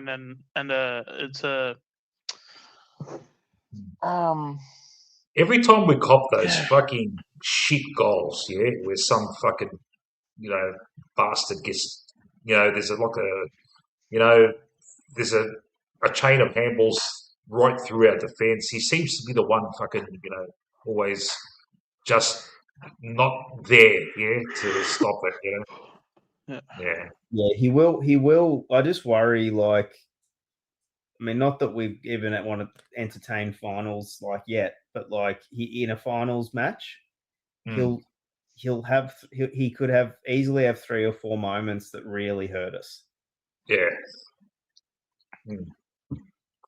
Yeah. All right, moving on to Pendles. I'm going to say it, man. Pendles, it's your last year, man. Yep. This whole pipe dream of he's going to play fucking 2 more. He's not playing fucking 1 more year, let alone 2 more years, mate. He's been lucky to survive the rest of the season with the way he's going. Exactly. To be honest. Exactly, Yeah. man. And if he wants to be an assistant coach next year, beautiful, man. Whatever, keep him as an assistant coach or whatever. But yeah, like he's going to play the Carlton game, and then we have to rest him again, and then he's back for another 2 games, and then we're going to rest him again. It's just, and look, I haven't been to a game since the Richmond game. I can't remember if he played now, but when you see him play and he still racks up like 25 posies, when you're at the game and you see him, and it's more pronounced there when we cop a turnover and you see the opposition team turn the ball over and they run it straight through us and they're getting a shot at goal. You look at Pendles and you look at Seides and you think, oh shit, there's no way they're not going to be running and chasing anyone. You need as many of those runners and chasers as you can, man. Yes. And if he's not providing that, he's going to be clinical with his possession, and his on-field coaching is going to be fucking good that it's got to warrant a spot in that 23, man. I don't know how high we can value his on-field coaching, but at the end of the day, you got to play too, man. If there's pace on the game, unfortunately, he can't keep up anymore at all. A few chains tonight, and it was very glaring when you're there live. There's a few chains that when he's in the chain and he gets the handball receive, he sort of has to stop and prop, which is fine. It's fine because he's generally pretty good with his target finding. However, there's a few plays that split second that he needs longer to like get going or start running, or he's just unfortunately lacking a little bit of that there nowadays. He used to rely on that. It was his one wood. Now even that's sort of starting to creep out of his game. I will say with Pendles, later in the year and in finals, if we're lucky enough to play a final or 2, the game should slow down. It should become a more contested game, and it might allow him to have more impact. However, in terms of next year, I think we've got to give that away. I really hope. See, this is the thing. If Pendles wants to play on, I don't think the club are going to be in a position to tell him no. I hope Pendles realises in himself that maybe this is it. Yeah. What do you feel about that, Void? Are you in agreement? I think I'm leaning towards that. Yeah. I want to just watch him over the next few weeks before making up my mind. But like tonight, I was saying to Mello, he looked like he was trudging in quicksand a little bit. Yeah. He had that one Matrix moment, but his Matrix moments in his glory days were fucking real Matrix moments. That wasn't a Matrix moment. The commentators fucking talked it up like it was, but to me, it just looked like the Titanic slowly fucking moving, man. And the North Melbourne player was probably just a bit too intimidated. Ooh, it's Pendles. What's he gonna fucking do? It was kind of like they were expecting him to move, but then he didn't move, and that was the thing that caught them off guard. Yeah. So he didn't get them by quickness. He caught them off surprise by just standing still, by literally standing still. Yeah. In an abstract sense, when your intuition's up as a human and you just feel something's changed. Yes. You don't know what or why or how, but you can. it's like when you can sense someone walks into the room and you can't see them, but you just feel the energy change. Yeah. And that's what I felt tonight watching Pendles. Earlier in the year, it felt like he was integrated. Now watching him, it feels like the energy shifted in our team where he doesn't look like he's in our team anymore. Yes. He looks like a bit of a imposter even. Yeah. That's what the word popped into my head. I thought, no, that's probably not the right one I wanted to use. More like it just, well, I'll say surplus. Yeah. Superfluous. Superfluous. Yeah. There you go. Yeah. Mate, you're the best at summarising this shit, Void, mate. That belongs in a thesis somewhere, mate. Oh, it is. That was brilliant. But you're right, and I agree 100%, mate. He seems like it's like you can take him out of there, mate. It's not going to affect us. And in those chains, you notice that those handball, like when the handball chain hits him, like now we're starting to think, oh shit, yeah, is he going to handball it to someone's feet now? It's not the old Pendles, mate. You know, he hasn't got that that sidestep, with a bit of pace anymore, mate. That's just gone. Now it's kind of like it's fully in his. He's only going to beat you with his fucking brain now. He's just doesn't have that movement, that flowing kind of movement anymore, mate. He looks huge out there. Like he's really fuck, man. He's lumbering, mate. Like when he did that quick handball, I forget when it was in the game. It was part of a chain. He did a quick handball as part of a chain. He looked really, really slick. That's his brain. That's his brain working. That's a brain move. He quickly got the handball on. But anything they know exactly what his weaknesses and what his limits are now. The opposition, they can exploit them. Yeah. Same with Sidey. I felt bad. It was that like just building on what I said before. It's like when you stop having a crush on a girl and then she starts to like when you're young and then it's like it gets annoying. Her presence gets annoying. Yeah, like that. That's how I felt. Whereas earlier in the year, it's like, oh, that was like, you're in love, and now it's like, oh, my feelings are dying off a little bit, Yeah, it is, mate. Thanks for the memories, Pendles. And then he puts on an Essendon like performance against Carlton next week, and we're all up and about again. That's how the fuck did he do that, man? Against Essendon, I want to see how he goes in the next few weeks. Because Essendon that shit. That's why. I just want to make sure. I want to make sure once and for all that he really is. It is real. It is his age catching up with him, and it's not just like he's carrying something. Because I thought the same about Howe last year.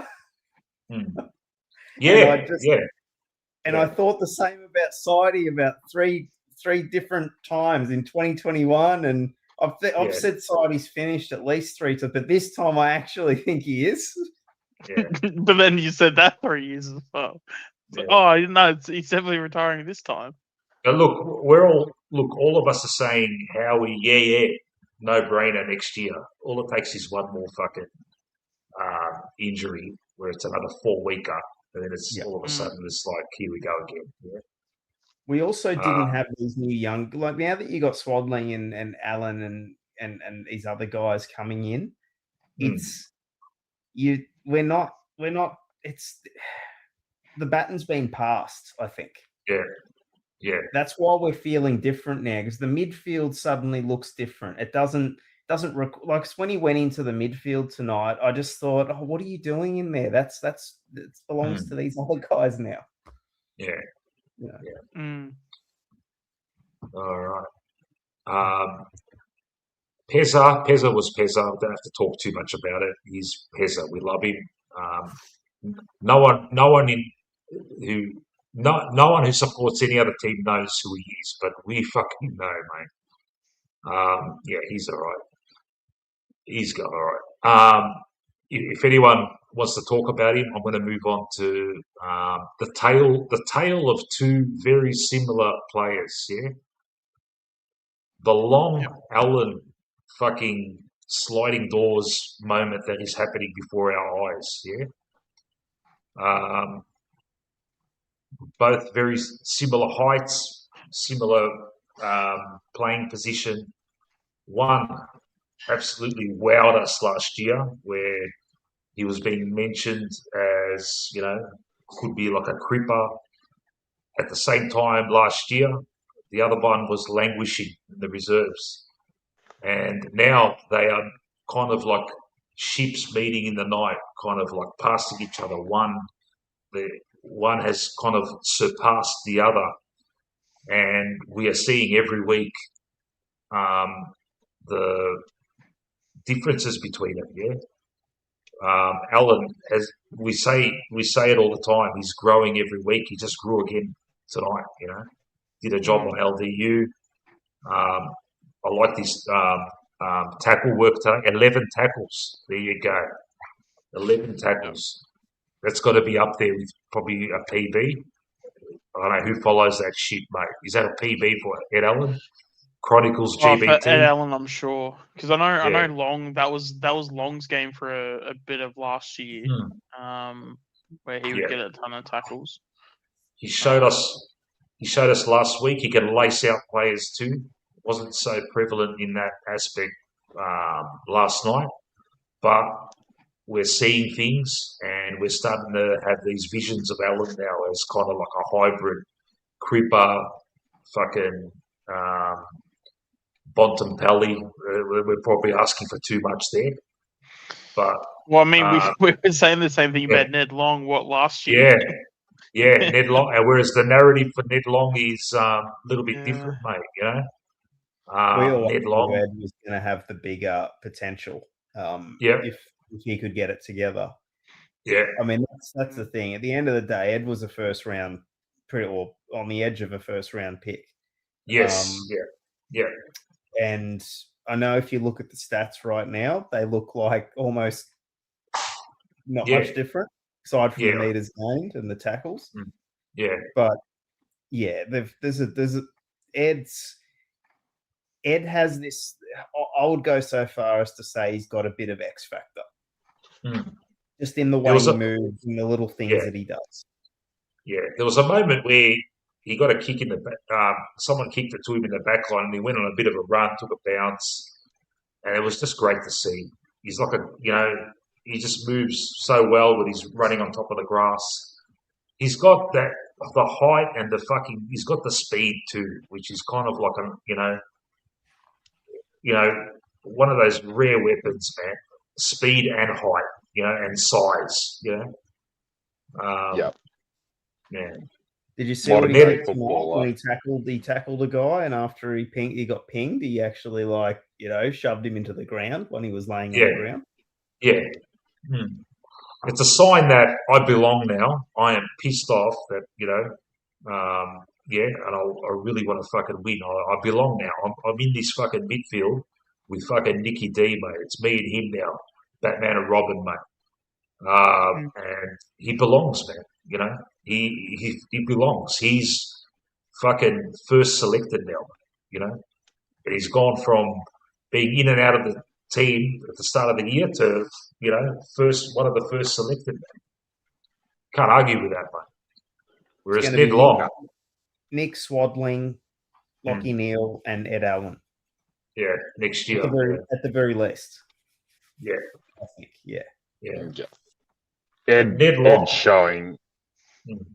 Yeah. Gage. I was just going to say, Ed, with the continuity, he's starting to add some strings to his bow. Ned Long went the other way. He showed us a lot early, and then he's dropped off. So look, it's just a non-contest at the minute. yeah, Ed's growing, Ned's going backwards. But just got to be frank about it, you know.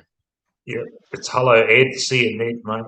Because well, it's not going to be because he's probably not going to get dropped. But Ned broke our hearts, man, when he fucking just Nick got him out in the clear and he just fucking turned it over. It's how heart sinking is that, man? It's got mate. You had a bit of time to fucking work out where to kick it, man. You just fucking threw it on your boot, like you know. Come on, man. Needs to think of the directive. Just when in doubt, handball. Yeah. He can't fuck up. He doesn't fuck up his handballs too much. So just he tries. He sometimes just forgets his limitations, and that's when the trouble starts. If he plays within his limitations, like Oleg. Whenever Oleg used to just do that little bit too much, he used to screw it up. But if he played within his limits, he was great. Yeah. Sometimes, you know, the ball's in dispute and we get it out and the handball goes to Ned and he's in the clear and you think to yourself, oh, no. Why couldn't it be fucking Geordie or something, man? It is, mate. The baton has been passed. Who else we got? I'll skip Bruzzy. Bruzzy just had another Bruzzy game. You know, what were the inside 50s? Did they get more than us, you reckon? No? Pretty even, I think. Even in the end. Yeah. Because I'm going to say, if we got more, Maynard would, you know, he tried. Maynard had another Maynard game. It's like Perryman. What more can you say, mate? He's just a fucking, you know, he's a god of Collingwood, mate. Samuel Swadling, 14 posies. Ultimate Greatness said earlier that probably he's played 4 games. Debut, very good. Followed up with a lukewarm game. Backed it up with a really good game. His best for the club, I think, in his 4 games. And then he's backed it up now with another, you know. So he's a young boy. He's just going to get that continuity going. But you know, every time he got the ball, he kind of feels like he knows what he's doing. Yeah, he's not fucking shitting himself or anything like that. I made a comment about his disposal when he turned the ball over. Was that one of his deficiencies in the draft? Camps. Yeah, it was it? Yeah, that and he couldn't nail down one spot because he was like a midfielder defender who's basically like Perryman, pretty much. Yeah. Okay. And then his frame was pretty light too, so they thought he was a bit more of a long-term aspect. Yeah. Going back on Perryman, now that you just brought that up. Yeah. Are you? I'm of the type I want to see him in the midfield somehow integrated in that midfield, and then you know I reckon he can do a job similar to Geordie, and that could put Geordie in the forward line where he can do real damage. I really hope we can have that as like an ace up our sleeve going towards the finals, man. If we make it, you know. 100%, because there's actually a stat that I saw last year, I think it was, where albeit his sample size was very small, so keep that in mind. But when he was at the Giants, his percentage of like winning the clearance, of him like winning a clearance every time he went in, it was the highest amongst any of the Giants players in the midfield. Yeah. So out of all the midfielders that the Giants had, he was the most effective in terms of getting the clearance. Yeah. Yeah. So there you go, man. And that's like you're talking Tom Green, you're talking I don't know, does Hockey Whitfield, the 10 center bouncers. Josh Kelly. I don't know. Yeah, obviously, you guys can figure out who the GWS's midfielders are. But when Perryman went in there, he had, in terms of percentages, every time he went in there, he had the highest win percentage of any Giants player. Yeah. He's slumming it a bit right now with the roles Yeah. they're giving him. Yeah. I don't like seeing him back there, trying to fucking, spoil some monster that's going up for a mark or something like that. He seems really at home in a handball chain through the middle, yeah? Or, the bloke, like in the midfield, man. And we saw it so well against St Kilda where he fucking beat Naz 1-on-1. Yeah? He tagged him and beat him in posies. Yeah. We'll kind of think about how with like a Jack Chris, when Jack Chris would go into that midfield, he would probably be a similar type. Yeah. But he's also got a bit more on his frame, so he'd be able to go like hard at it. So he'd probably play like Jack Chris, but he'd even have a bit of like Tom Mitchell sort of tendencies where he could probably try and get on his knees and get the handball out. Yeah, I mean, I reckon he'd be a great inside mid, especially when we had been desperate to get an inside mid because we're going after Neil from Brisbane. It does sort of. I do have to rack my brain every so often to be like, okay, if we're that desperate, why the fuck would we not put Pez in there? Yeah, because we made Pez a tagger. I mean, the same thing with Alan as well. Like Alan. We were so desperate to have like a Lockie Neal, and it's like, okay, why? I mean, obviously we're trying Alan now, and it's working, and it's like, it's funny how that there's certain people, mostly fly, that it's like, oh my god, a guy that's at Alan's stature can play midfield. Yeah, no shit, dickhead. Like he's been able to do this for years. Like, but you haven't played him because you don't know what the fuck a VFL is. But yeah, and with like Perryman, I think Perryman can definitely become a midfielder and stuff. He just needs the opportunity. Which I don't know why, because we have plenty of players that can play half back pocket, and we don't really have many inside midfielders. But for some reason, we just like to throw anyone that can hit a target by foot. Somehow we just love to put them in a half back. I mean, Josh Daicos is the perfect example. Doesn't have a defensive bone in his body, but can hit a target. All right, cool, half back now. Like, why? Yeah. It'll be interesting to see what happens with Quaynor coming back in the team, and if Howe doesn't get rested, then we're going to choose a back six, smalls, yeah? You got Maynard, Quaynor, fucking Josh Daicos, Houston, Perryman. Fuck, man. Two of those can play more midfield, mate. Josh and fucking Perryman, man. I reckon if we put him in the midfield, it can give us a kind of fresh, kind of new look that would trouble opposition sides, man. He's classy, mate. He uses the ball well. He goes in hard. What else do you want, man? Why is he languishing in a back pocket, fucking trying to jump up and spoil against fucking Jack Darling, Larky, and it just, he probably feels a bit hard done by deep inside,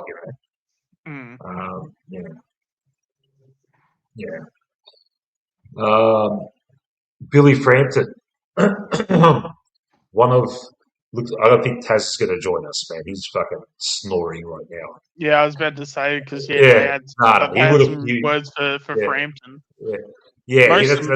Mostly those words was who. Yeah.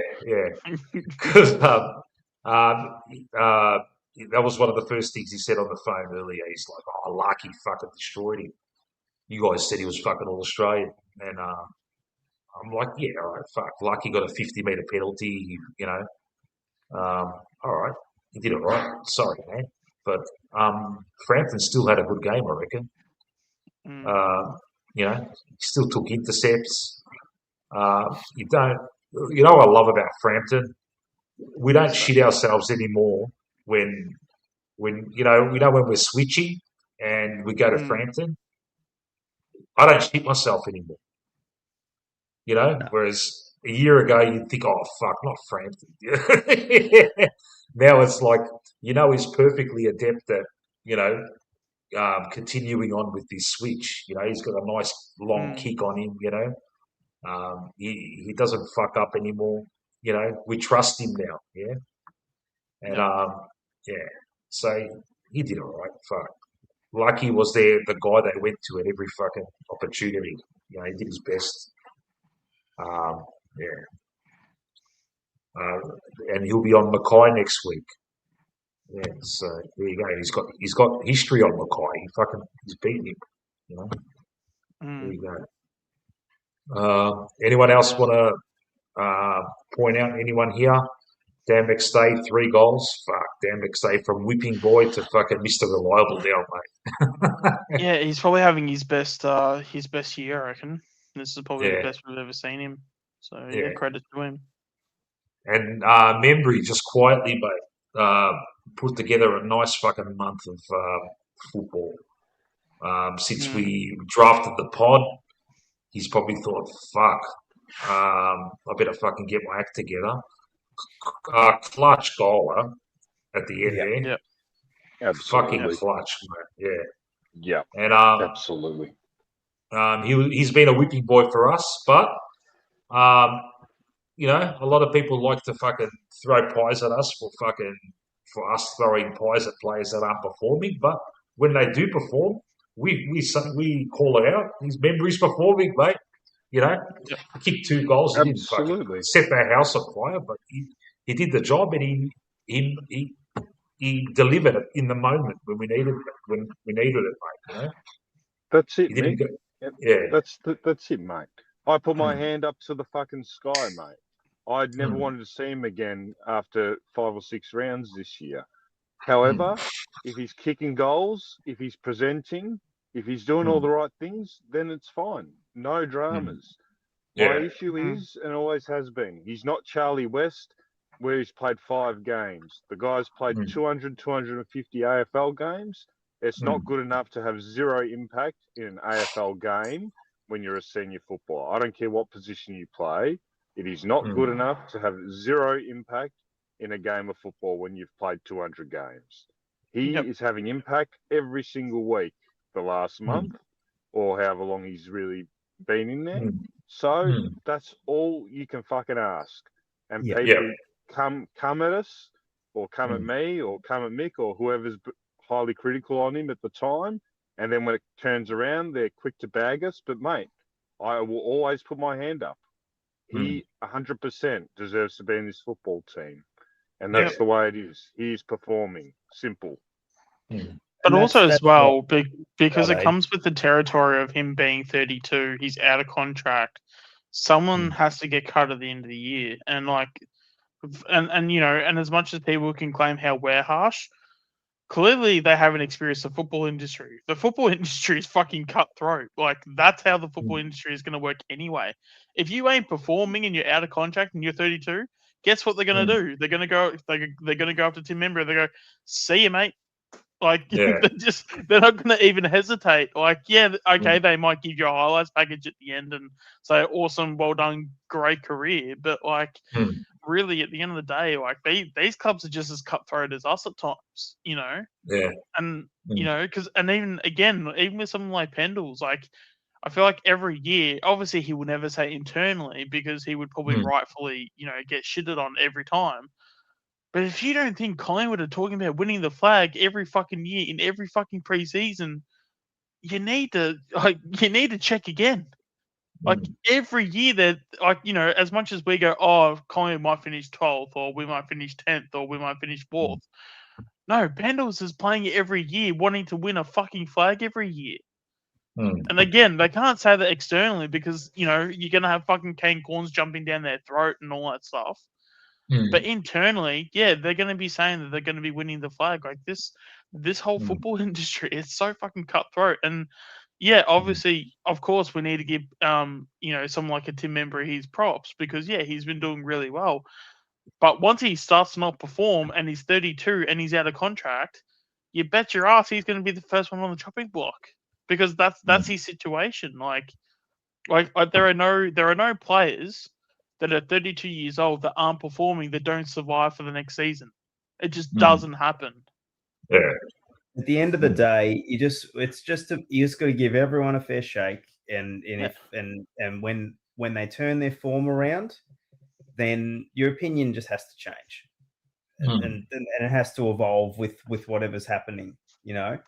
It's so it's the same with Lipper. I was pretty critical of him earlier part of the year, and now I'm like, okay, you're doing what you should be doing pretty much now, and I'll lay off. And that's what it is. I'm hoping I have egg on my face if ever I don't think someone's up to it. I hope they prove me wrong. Yeah. And that's what you want. You want to win, and you want them to play well. Yep. More important. That's way more important than the saying, "Oh, I was right all along," or "I was wrong all along." Yeah. All it's right. also about being honest too. Like sometimes, you can have a wrong opinion, but it's like, it's at the end of the day, we can only speculate what we see. Guys, I was the wrongest of all on Alan Tuvey. Me and my old man fucking hated him when he was first at Collingwood. Yeah. And he became a nice, honest toiler, mate, that won a flag. He was a super important player in the end, and we were like, wow, lucky we weren't in charge of fucking this. Would have cut him. Yeah, you could say the same about Harry O as well. Harry O, he was crap at the start, and he found something to add to our defence. And I mean, even someone like a Josh Daicos, I'm sure there would have been plenty of people wanting to cut him early on. Yeah, and he's turned himself considering where he was projected to go in the draft, or wherever he went, 40-something. The output that we got for him, 50, that's I think it's 57 to memory. Yeah, there you go, man. Fuck, man, that's pretty good. That's a pretty good fucking outcome. And he really only got picked up, and at the time, because again, I've spoken to some people around that time. He only got picked up because of his name. Yeah, and it wouldn't surprise me if Eddie had a lot to say about it because he knew he could have marketed him because he was a Daicos. Yeah. So he wouldn't have gotten drafted because of his football talent. Let's put it that way. Which is a great. What's that? They're looking after us. The AFL's looking after their favourite club, Collingwood, with all these father sons. Oh yeah. How can I forget? Yeah, we know Josh, that guy that we got that everyone else wanted at 57. Yeah, that everyone bidded on at the time. Like they were just falling over themselves over the phone to put a bid in. Oh God. All right. Moving on. We talked about Puncher. We like him. Please don't drop him, Fly. If you're listening, Fly, the Collingwood official Collingwood fucking YouTube page joined in the watch along today. They've subscribed to me, so Fly's listening. Yeah, don't drop Punch up, mate. Just keep the kid in there, mate. The next two I want to talk about, another sliding, sort of like a sliding doors moment, similar to Long and Allen, and we've got the McCreary, Gus Anderson conundrum. You could say similar types. They both had quiet ones. I had egg on my face because I was willing this guy to have a breakout game tonight, and I got Taz called me and said, "Who's this Gus you're talking about?" I'm like, fuck off, we won. Fuck off. He had a frustrating game, Gus. A couple of almost should have got a free kick for fucking, diving at the legs, and he would have kicked that from 50 easy. And then you got Bo. Bo just still having Bo games. How many tackles did he get? Fucking 3. Fucking hell. One thing I like is Angry Anderson, 80% game time, which is up from his usual 60%. But you would have thought that would have been reflected in an increase in disposals, but that's not the case. He only got 8. He only saw it 8 times. Just almost game for him. He was thereabouts, tried, but yeah. Yeah, he probably just looked a little bit like a step behind tonight. in a lot of contests, and but like I've said on Anthony's stream, you don't want to make these things a hanging offence either. Yeah. If you do it, if it's a pattern, but I'm never fond of overreacting to someone's bad game. Yeah.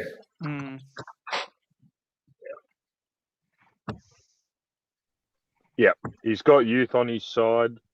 That's ultimately all it comes down to. He had 0 centre bounce attendances tonight. Yeah. I know, he's not at that level yet, but 0 centre bounce attendances, so it's against him to have your 20-25 possession game. Look, at the end of the day, we all like him. I think every single person in this chat sees that there's a bit in him. Just give him some continuity, please. We're winning games of football. Yeah, poor night. Give him another opportunity. Simple as that. Yeah. Bo, he just needs a pre-season. Bo, 9 touches, 6 turnovers or whatever. Well, I can't say any more about Bo. Yeah. Nice bump. Awesome bit of play that. He knew that, okay, I'll take this player out. I got my cover there. Yes. That was awesome. That was fantastic. That's the best thing he's done for fucking 2 months. Let's be honest. Very poor game overall, though. In the wilderness a bit. Just does not know what to do. Aside from chasing and pressuring, he doesn't know. His decision making is shocking. That kick, when he shanked a kick going forward, and then there was a couple of other moments where he could have. Remember when he could have stopped the ball from going, to the lasso rule when he was on the boundary. He could have just knock it over with your hand, run it. Instead, he let it he did something weird where it hit his foot, or he tried to kick it up. Instead of tapping it over with his hand, he tapped over with his foot. Yeah. Gosh. Yeah. And he Chrissy Talbot. Hey Chris. Yeah. How are you, buddy? Hey man. Hey man. Thanks for being fucking. I think we're fucking back, bro. I think we're fucking back. I don't hear much enthusiasm in that, Chris. Come on, man.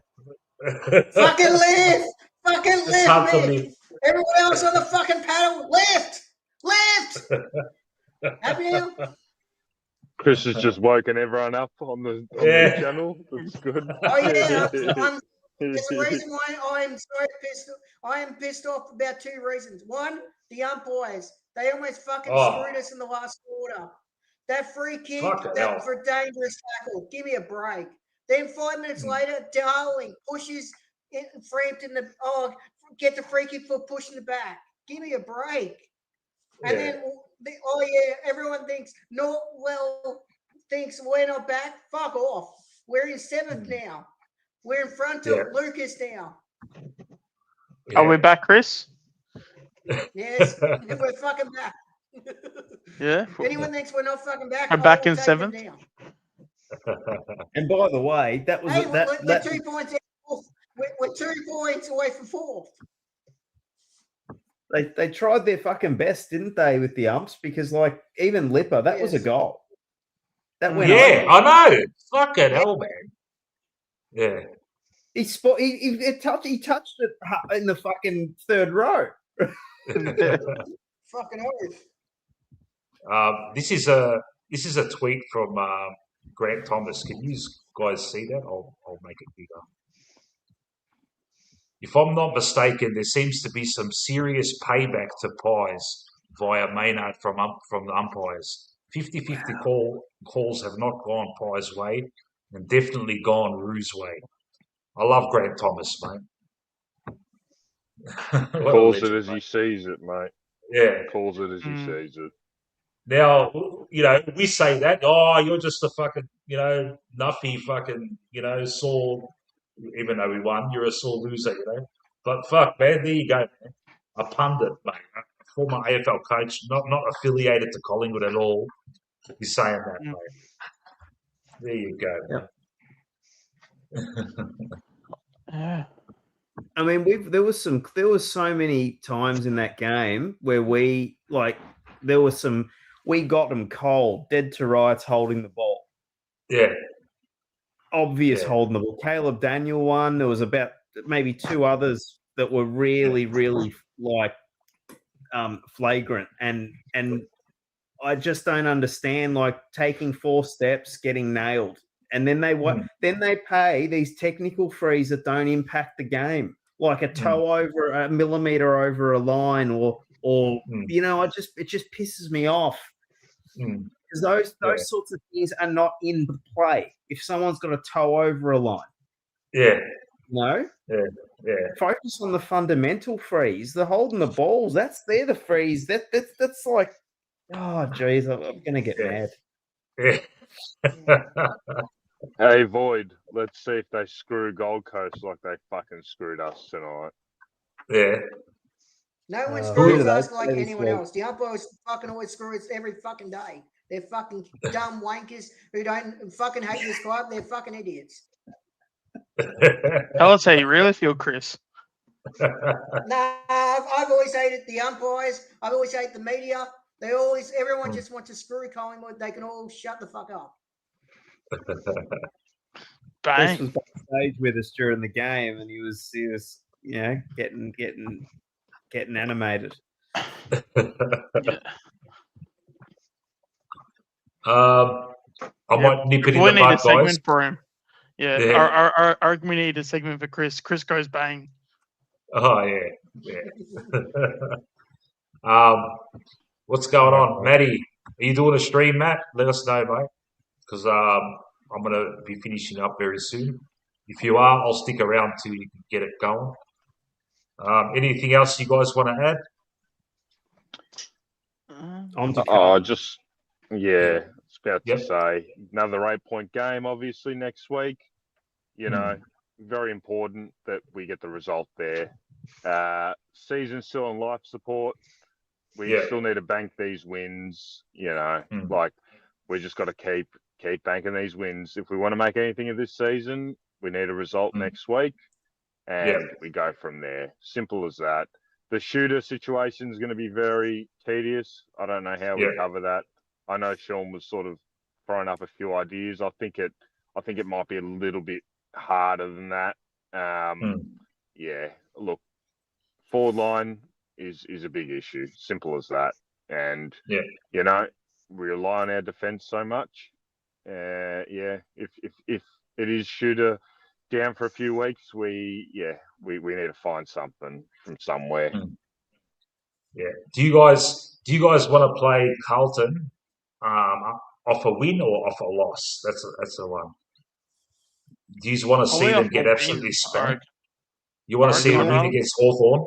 Yeah, it puts them in some form of arrogance and some form of like, that they think that they're better than what they are. Where if they sort of lose, it's either one or two things. They either get hyped up for next week because they're trying to make amends,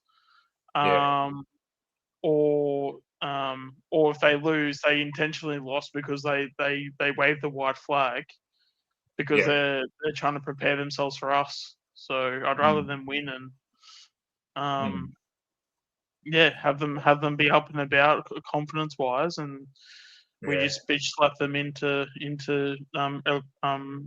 something irrelevancy, and take it from there. Yeah, I'm on the fence. I'd love to be the team that ends their streak. Yeah, that'd be fun. If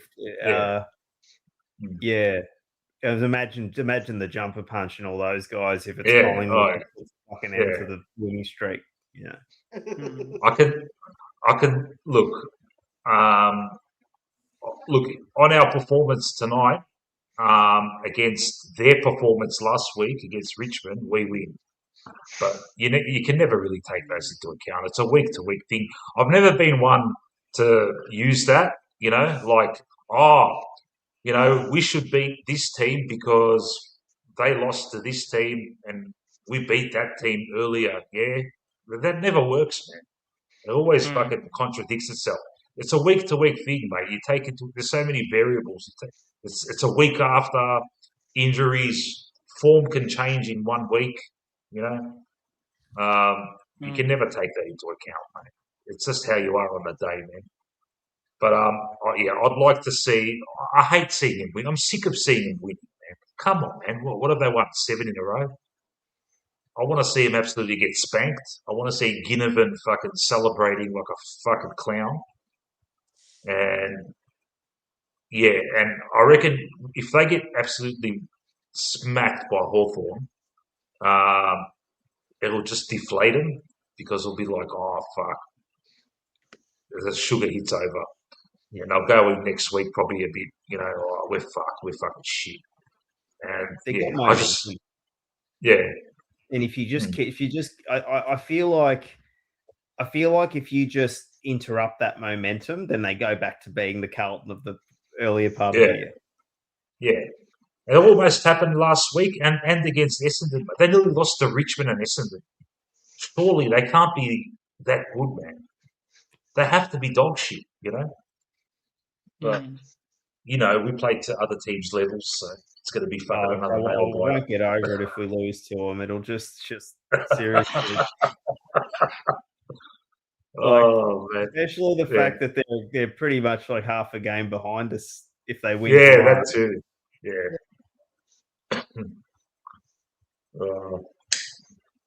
Yeah, it's not good that they're, I don't like seeing the jumper punch, like their videos are so much more fun when they're Yeah. I said to Rocco, mate, I don't like you happy, mate. Me either. I just don't like you being happy. We want to see you miserable. You want that whole crew. You want it to be like someone shitting their cereal. And it was gold. It was gold for week upon week. They were up at 3/4 time in every fucking game, and they were shitting the bed every week without fail, man. Even times when I gave up. There were games where I gave up. The Melbourne game, the North Melbourne game. I gave up. I stopped listening because I'm thinking, fuck, they're gonna win. And then I fucking see the score at the end. They lost. I'm like, fuck, how good's this, man? And then it just fucking changed overnight. They got rid of Voss. And hopefully, Matt's mate Bergs is right, and it's not Fraser. It's just Voss not being there. It's kind of like giving him this little, sugar hit thing. Oh, it's gonna be intense. It always is against them. We've had some crackers against them in the last 4 or 5 years. Have you been watching their games in this run? Because I haven't. I haven't been watching their games. I've just been hearing it all. Yeah, I have. Are they going through the corridor fucking at all times or some shit? They're playing the Richmond game. They're playing almost like a Richmond style game plan from Dimmer's period. Okay, all right. They're playing chaos, sort of high pressure, not very skillful football, just high pressure football. They're running and gunning. Yeah. Yeah, it's the typical interim coach reset game plan where it's pretty much, boys, you fucking play to your strengths and that's it. More one-on-one based. And that's the thing, that sort of style of footy wins you games, but it never wins you premierships because essentially you're just winning on talent more than anything else, And they do have talent. They've still got a lot of talent on the park. So, but look, that's the thing. It can beat a system with a bit of chaos and things like that, but it can't win your flags. So, look, they're a very good chance to even beat Hawthorn tomorrow without Watson. So, who knows? And Angry's turned it around. Creeper's like fucking killing it now. Because I had to listen to Rocco tell me, Cripper's going to fucking win the Brownlow again ahead of Daicos. And I I didn't question him on it.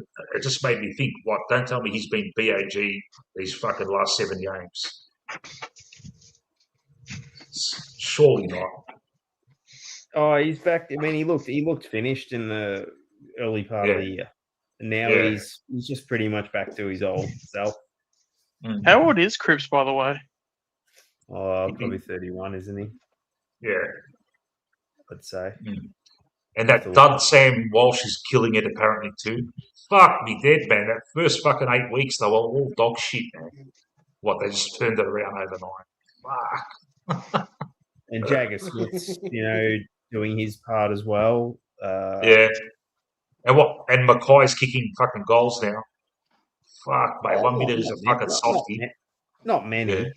Yeah. I wouldn't say. They've got a spread of goal kickers.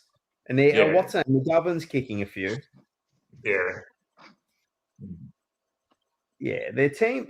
I don't know. They've just had a bit of a lift. I don't think they're particularly talented. Like they've got a few good players, but I don't know. It's weird. It's weird, that whole situation. It's like I don't know. Can't work it out. But, they're getting Hawthorn on a rebound at least. Yeah. What's happened to Hawthorn, mate? Fucking hell. They get talked up every year, Oh, watch out, mate. But they just But they're still up there. Come back to me when you've won a premiership. Exactly, mate. Yeah. It's all well and good to look awesome and overachieve. And that's where they've been at. It's like, we made a prelim from outside the top 4. We won a couple of finals the year before that. But, Freo is going to be pretty hard to get over this year. I actually think of all the teams in the AFL, Collingwood's probably the one Freo would be afraid to play. Yeah. Just because we just tend to match up pretty well on them. It's probably good for us if Carlton beat fucking Hawthorn. What are they on? 42? We're on, Oh yeah, it's probably good if we back ourselves in to just try and win as many games as we can. It is good if the teams beat each other. So then the teams in the top 4 aren't getting too far ahead of us. So yeah, if it does keep Hawthorn down, and then Carlton comes up breathing down our neck. It's pretty bunched up from fucking 3rd to fucking from 3rd to 9th. It's only fucking what's that? 6 points, man. A game and a half. There you go. I mean, we've been shit all year, apparently. We're middle of the road this or middle of the road that. And would you have a look? The flag favourite Bulldogs are 9th, and the flag favourite Cats are 8th. Yeah. And the dog shit Pies are 7th. Yeah. What are they going to say now, mate? They'll just say, they haven't beaten anyone, which we probably haven't really yet. But I know, yeah. We're not Gold Coast. Gold Coast, I'm going to count because up there, that's not the same as playing them outside of Metricon or whatever their stadium's called. Yeah. What's the stadium even called, guys? Gold Coast. Fuck. Gold Coast shit. Yeah. That's a job for Chronicles GBT. What's Gold Coast Stadium? MG or something, isn't it? MG, isn't it? Is it People First or something? No, NG's Giants. Okay. People First or something, I think. Yeah. We really don't give a shit down here, do we? Josh Jacobs answers all the fucking questions, mate. This guy, he knows everything, mate. You tell him a stat, you tell him he's got it all, mate. He's awesome. He's awesome. And it wasn't me, and I'm not shitting on people outside of Vic. It's more in a football sense, like, oh yeah, those two clubs. Yeah.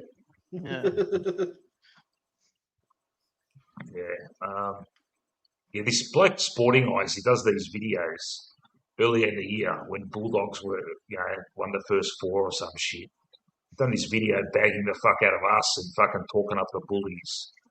And he's fucking, he should do an answer video now, man.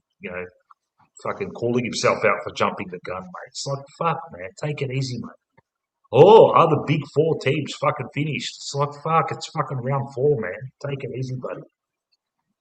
Yeah, see, Adelaide aren't set where they are now. Adelaide aren't a convincing side, and Melbourne, we don't really know.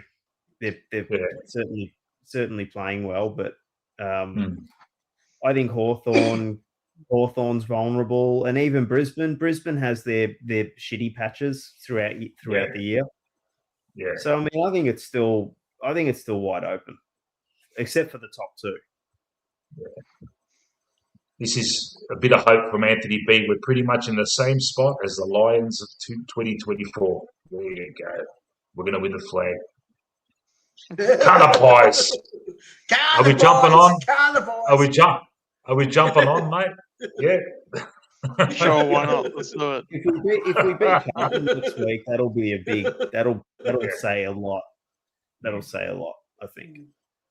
I'll tell you what. If we turn it around somehow and win the flag this year, I reckon myself and Matt will be the most bagged from all the other supporters. Will be like, "You dickheads! You guys said get rid of Fly. You guys."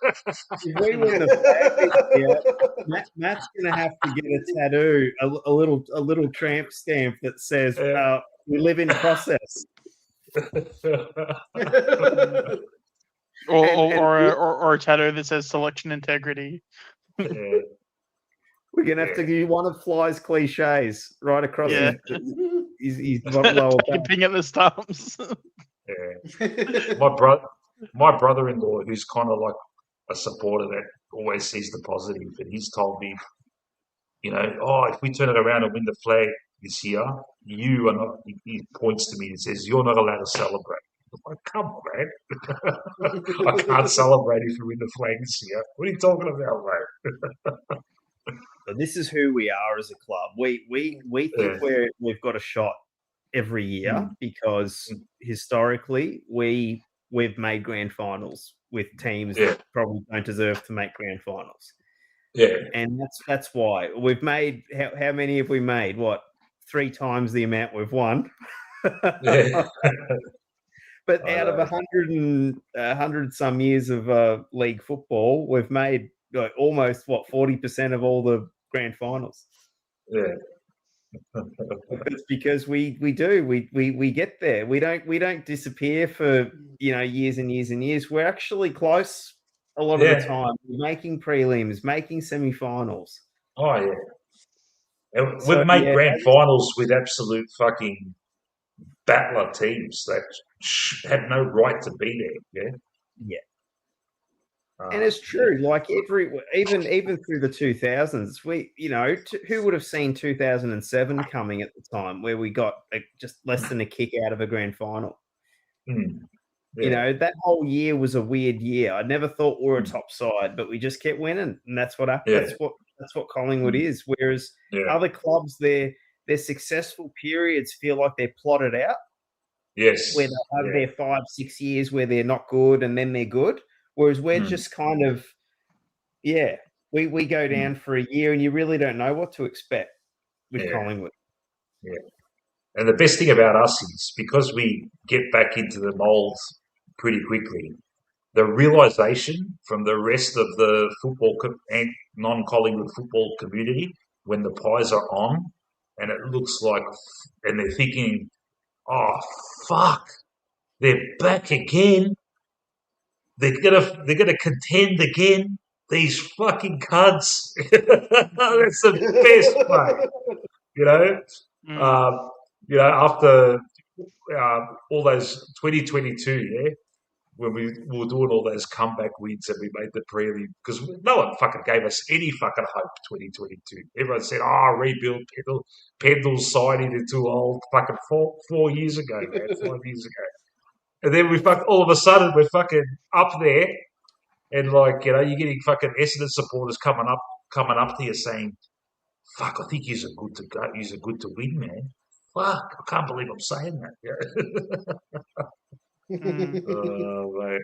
Oh, it'd be a miracle because it just Yeah. depends. If Collingwood have switched their psychology now, they're like they've now won 4 in a row, and it's amazing what that does once you get on a run of just the mentality of now having flipped it to wins instead of losses.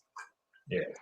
And then if that just keeps going, I mean, that happened in 2022, just one after the other, less than a goal, less than a goal, less than a goal. Yeah. Is that psychologist woman still there? Does she still hang out in the dugout? Yeah. I don't know. Haven't seen her around. Haven't seen her, mate. Yeah. She's the whisperer, mate, after someone's done their hammy, mate. You know, it's all right. Yeah. It's okay. You'll be back. It's okay, Jordy. You can still go to Bali. Yeah. We'll just have to get your crutches. But that's okay. Your hamstring might be fucked, but we can still get your crutches. You'll be okay.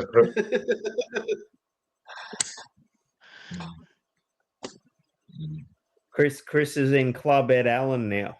He loves him. Yeah. Yes. Yes. Mick, I'm going to make, let's say we win the premiership. Would you get a Lipinski tattoo?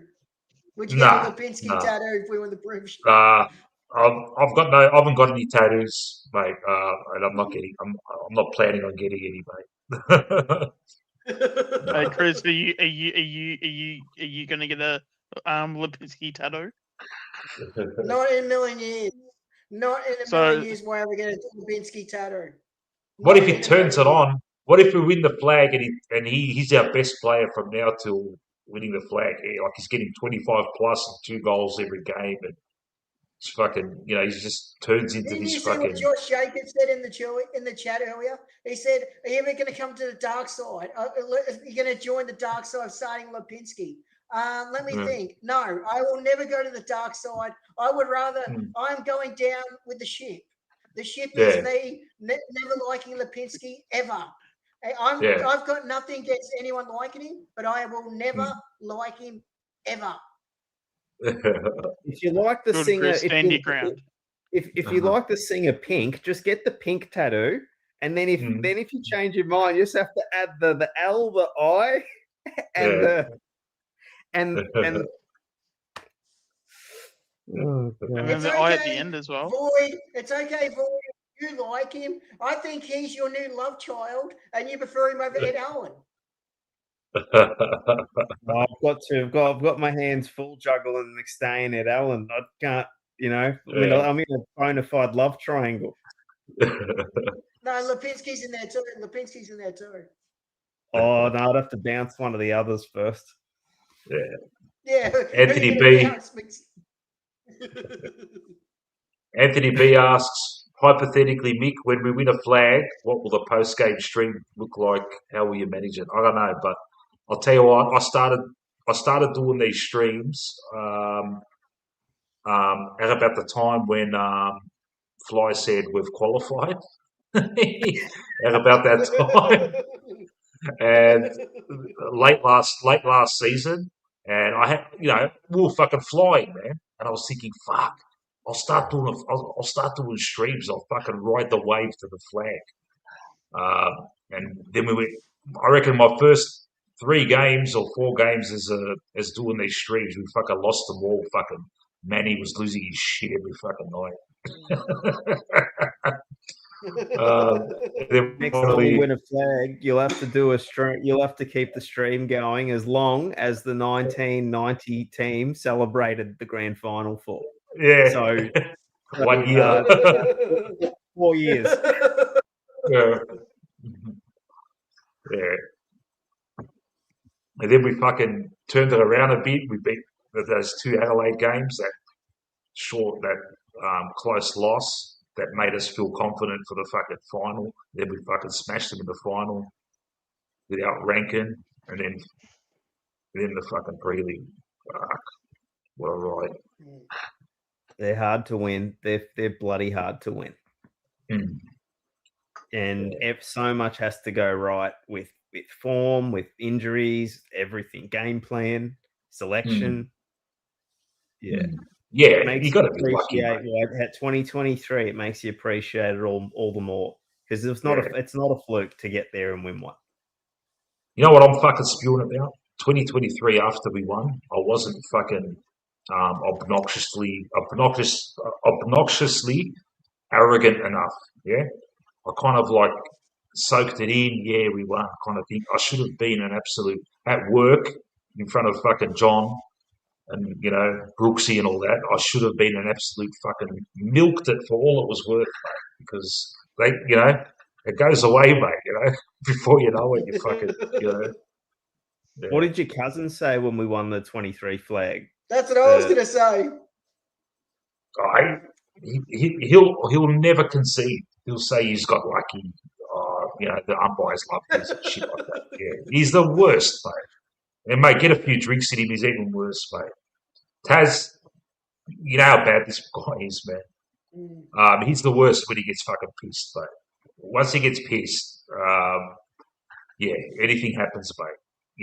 Punch-ons, fucking, Dak, we'd be at a party and fucking Dak himself, stuff like that, It's like, oh, fuck, who brought this cunt? One of those guys, yeah? He's the guy's fucking 55. He's mellowed down. He used to be really bad, but he's still bad.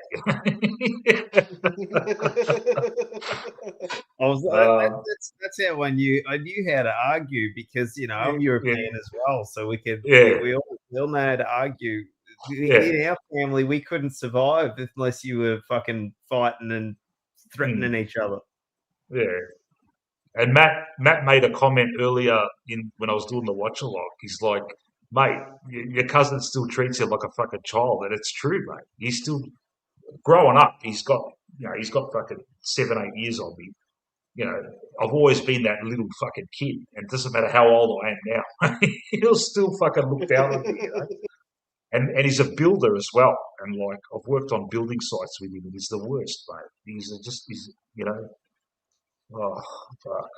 I'm kind of glad he didn't jump on now, because he would have taken over and just told us how fucking shit we are and everything. It's all right. It's like sometimes it helps when certain people don't have enough self-awareness to realise they look like a dick. Yeah. It will be if I keep doing these things. It'll be if we play them twice a year, it'll be a twice yearly thing. Oh, that won't happen. The AFL know better than to let us play them twice a year. Oh, I know. Yeah. Oh God. Yeah. I'm going to nip it in the bud, gentlemen. Matt has not. I haven't seen Matt in the chat or anything. I don't know. Usually he gives me the heads up if he wants to start one. But I don't know if you guys are going to stay up. Keep your eye out. He'll probably send you a message or something. But I've got to hit the sack. I'm pretty tired.